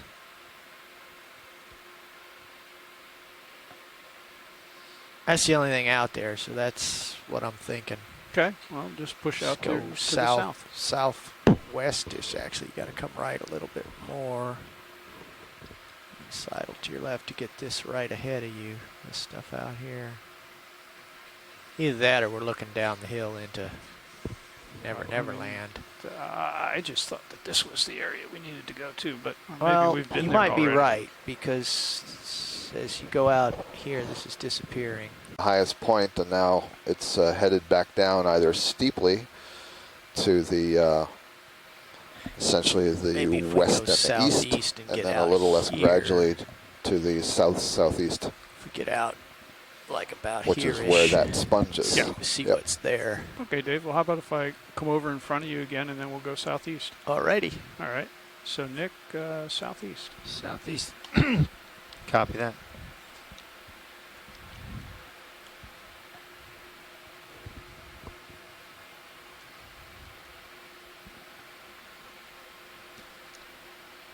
Since we're up on the high point. Surely. There's some candidates all around. Yeah.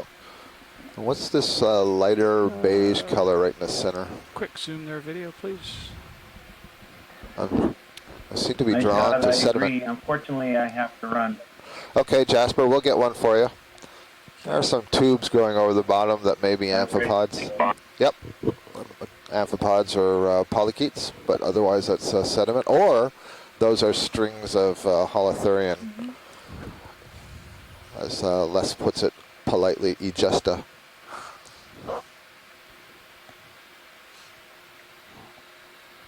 All right, so let's find a sponge and a loose rock. That's our mission. Full wide video. So, 20 meters above you, looking southeast. All right. Some of them are still red, like those shrimps. That I think Good, that's Rich. kind of a let's leftover grab from the the spot shallow water offshore real quick. relative, for Sure lack thing, of a Jeff. better way to put that. Hi, Jared. But it is dark down here, and you see a lot of kind Nice of shirt, buddy. albino white It is organisms Aloha like Friday. these crabs. It is. I would be remiss. They don't to have not to do that. worry Sounds about good. visually blending into Give it their the old environment. college try. What exactly is a college try? I have no idea. Okay, just checking. Thanks, Jared.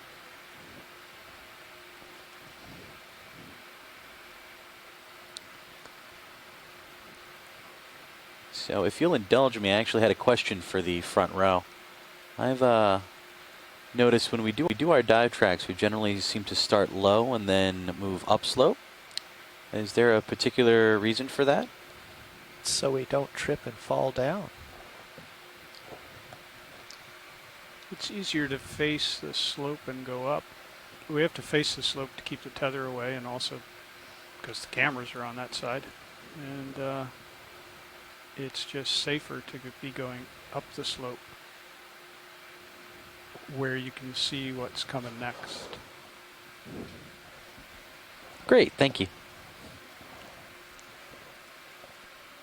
It's one of those long cirri crinoids that was on the rock up in the upper right.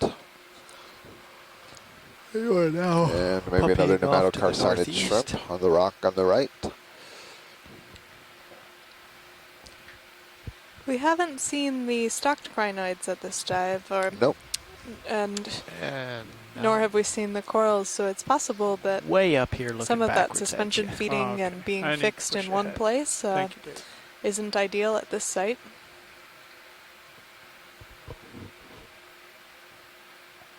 The crinoids look so different from the sea cucumbers, but they are in the same phylum.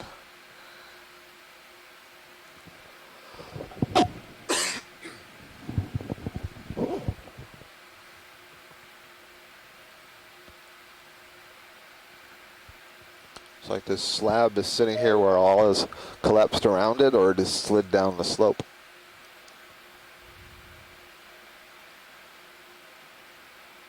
Could be one of those white sponges just going off screen to the left. Left, can we turn left, Jeff?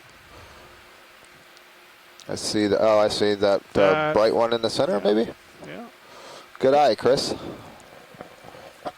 It looks like it's in a more rubbly area, so this could be encouraging. We were able. Yep. Yeah. You're right. So, Nick, I guess we're going to push off to the north-northwest. Dave, you agree with that? I guess so. Sorry, Jeff. That'll What work. I'm looking at, it's. Okay, copy that. Oh, Hold on a hang second. on, Nick. Yep, sorry. Go It's ahead, actually Scott, what are you looking at? So I'm looking at a ridge here that oh no, you said it. Yeah, you're right. I'm sorry. It is sort of north-northwest. Yep. That's good. Okay. Thank you.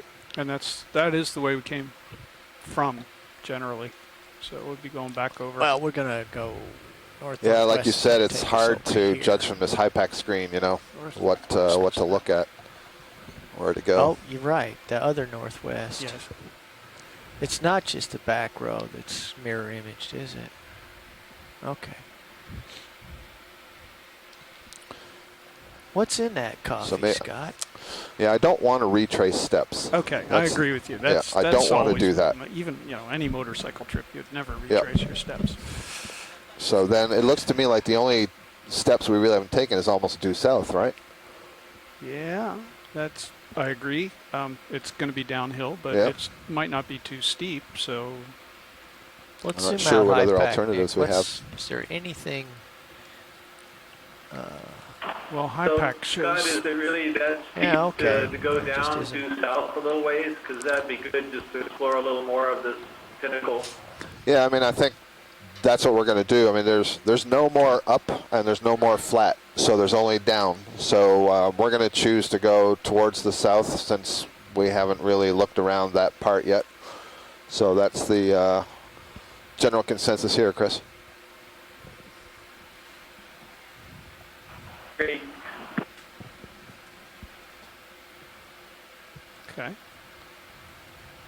Want to follow me around? Oh, I guess I have to move south first, don't I? It is. Yeah, let's go that way.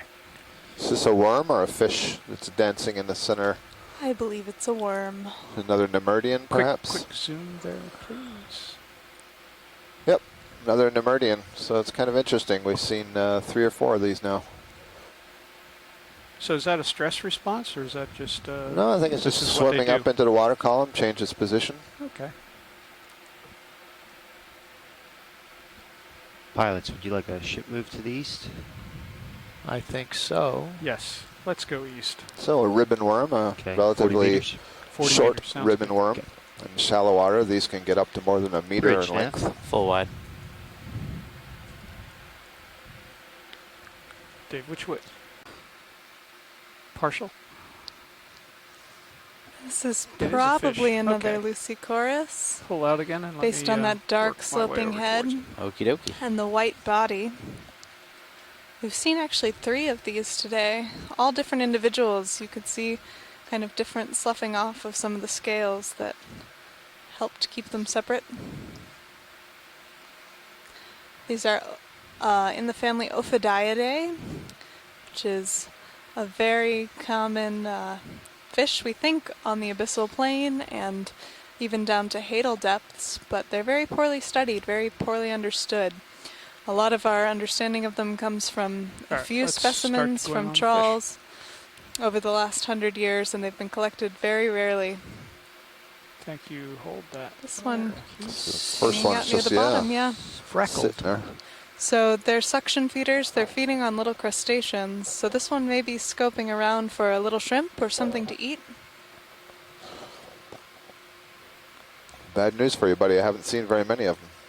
Haven't seen a lot, yeah, so they may have to cover a pretty wide range. There's actually a very cool experiment where someone put down a baited lander and fed a fish a tracker and then tracked where it went kind of for as long as they could. And they cover a pretty wide range around the area, but it's an interesting question and a tricky problem down under 2.5 miles of water and deeper. We think that this is either damaged scales or You can go the skin kind of strangely pigmented. You can see they have this really white sheen. Well, maybe. And then the brown spots. You might be able to bottom. He's not going There might be a little pigmentation left over in the skin. Got tether. Okay. Coming down with you.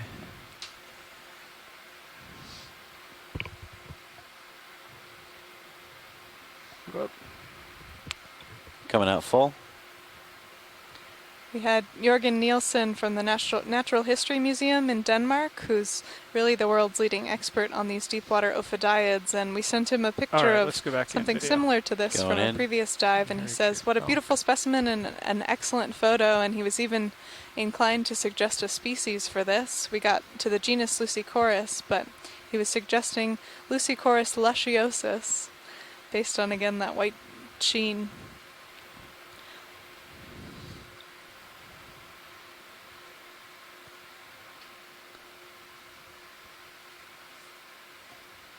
A really beautiful view here. You can see that it does have scales. Coming out just a bit. And that may sound strange, but not all of the deep sea fishes do, so it's an important thing to look for. And you can see the modified pelvic fins just sticking out below, helping the fish sense what it's after, those crustaceans in the water. It's got a huge nostril for, again, sensing.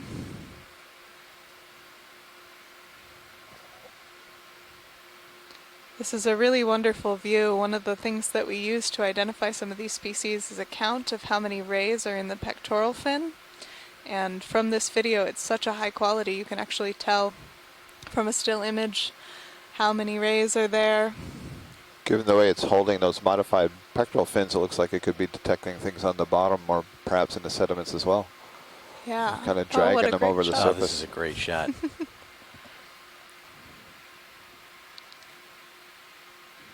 A lot of people think that the deep sea fish are kind of uglier than the shallow living coral reef ones, but I think they have a certain beauty to them. You'll make a good mother.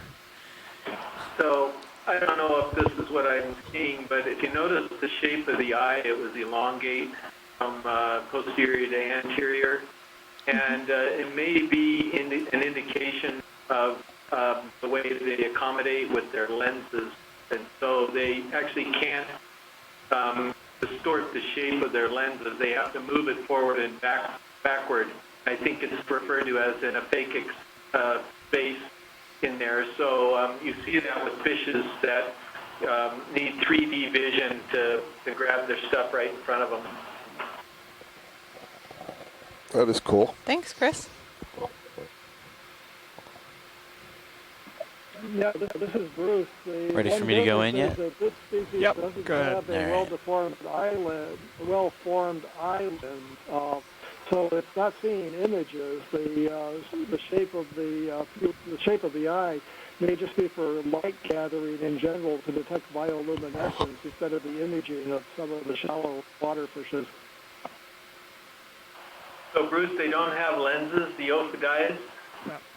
We'll let them just swim off screen. This particular genus has a very poorly formed lens. It's probably non-functional. Ophidias in general do, but this is one of the deepest living of the genera, so it's got a different eye morphology than most of them. And Bruce, you've studied the larvae of some of these deep water Ophideids. Can you tell us a little bit about them? Well, they're relatively rare, and a lot of them are really bizarre. You want the name of the animals. fish? They get to a fairly large size. For fish larvae. A lot of them have extensions on different parts of their body. Some of them have long fin rays. They almost look like feathers. Thanks, video. With swellings. Likewise, on the fin pilot. rays. Others have intestines that are Great elongate with flaps and filaments coming off of them. And some of the going the wrong way, couple though. of them, the intestines can be as Minor long as details. the rest of the body. And one hypothesis is that those larvae that are up in the water I've got that column light are down actually again. mimicking Yeah, I was just going to say if we could dinosaurs rotate a little bit of flare going on. and so getting some protection by mimicry. They're very strange animals.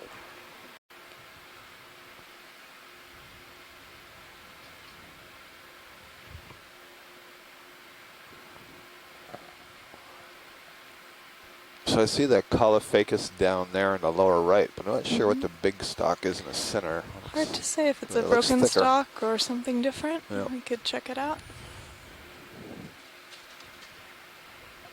Might be a little bit more jumbly, the rocks that are coming up ahead. It's kind of hard. Sometimes they look jumbly and you get up close and you see they're all sort of cemented together. Bruce, who you just heard, is chiming in with the fact that we've probably seen almost 10% of the known individuals of that genus of fish in one dive. That the whole genus is known from a collection of about 20 specimens. So I think that's something very, very exciting to see. Okay, copy that. About the A-frame, correct? Copy that. Is that about the A-frame? Okay, sounds good. Thank you, Bridge. Let's go impartial here, video. Just running out of tether. Okay, hold that. Thanks.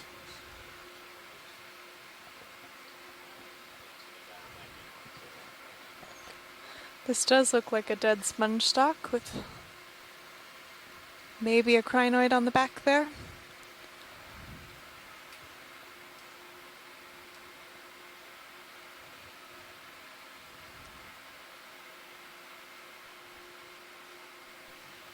Is that good enough science? Do we need to... Yep, I think so. All The right. sponge is dead, and it's this crinoid we've seen a few Full times. wide It's video? interesting. We've only seen it on this dive. Full. It has a much longer. Who's that swimming? Is that an amphipod? I wonder. Quick zoom. It does seem to be herky-jerky. It's a, But no, it's another it's little... Oh, maybe it is an amphipod. Is it a Hyperion amphipod? I was looking at the kind of round structures on the front. head. Yeah. You can see those pleopods beating. Yeah, I'm trying to count the pleopods, believe it or not.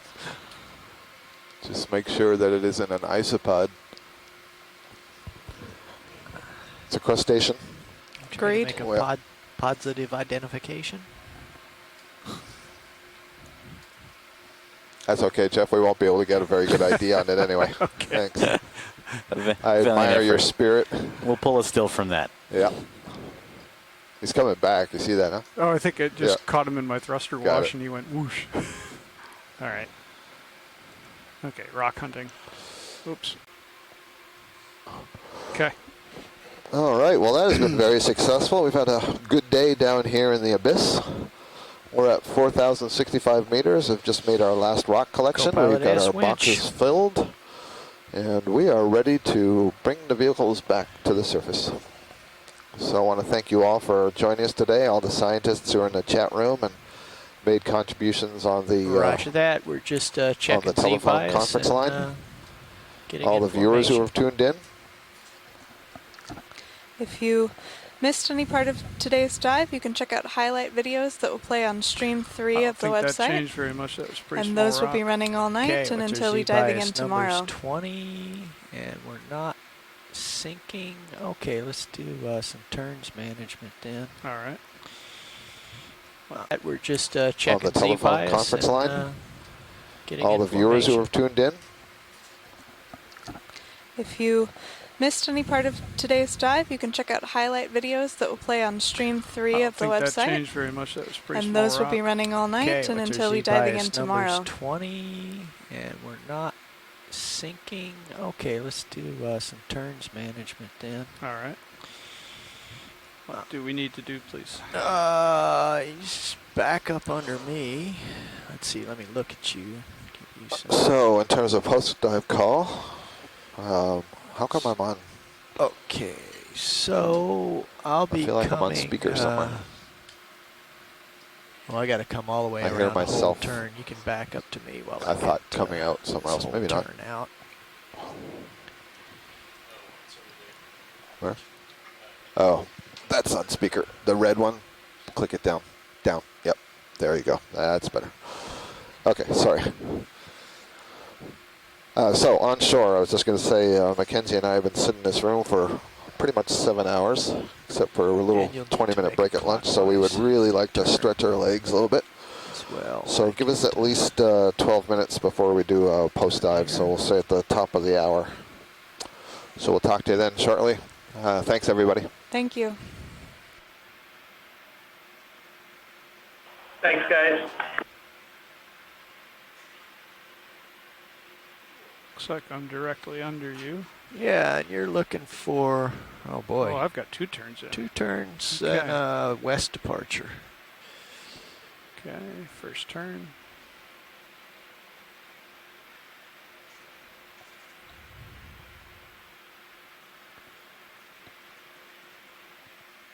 You're up. Oh, you're 30 meters up. Okay. I pulled way up. That should certainly take care of any tether.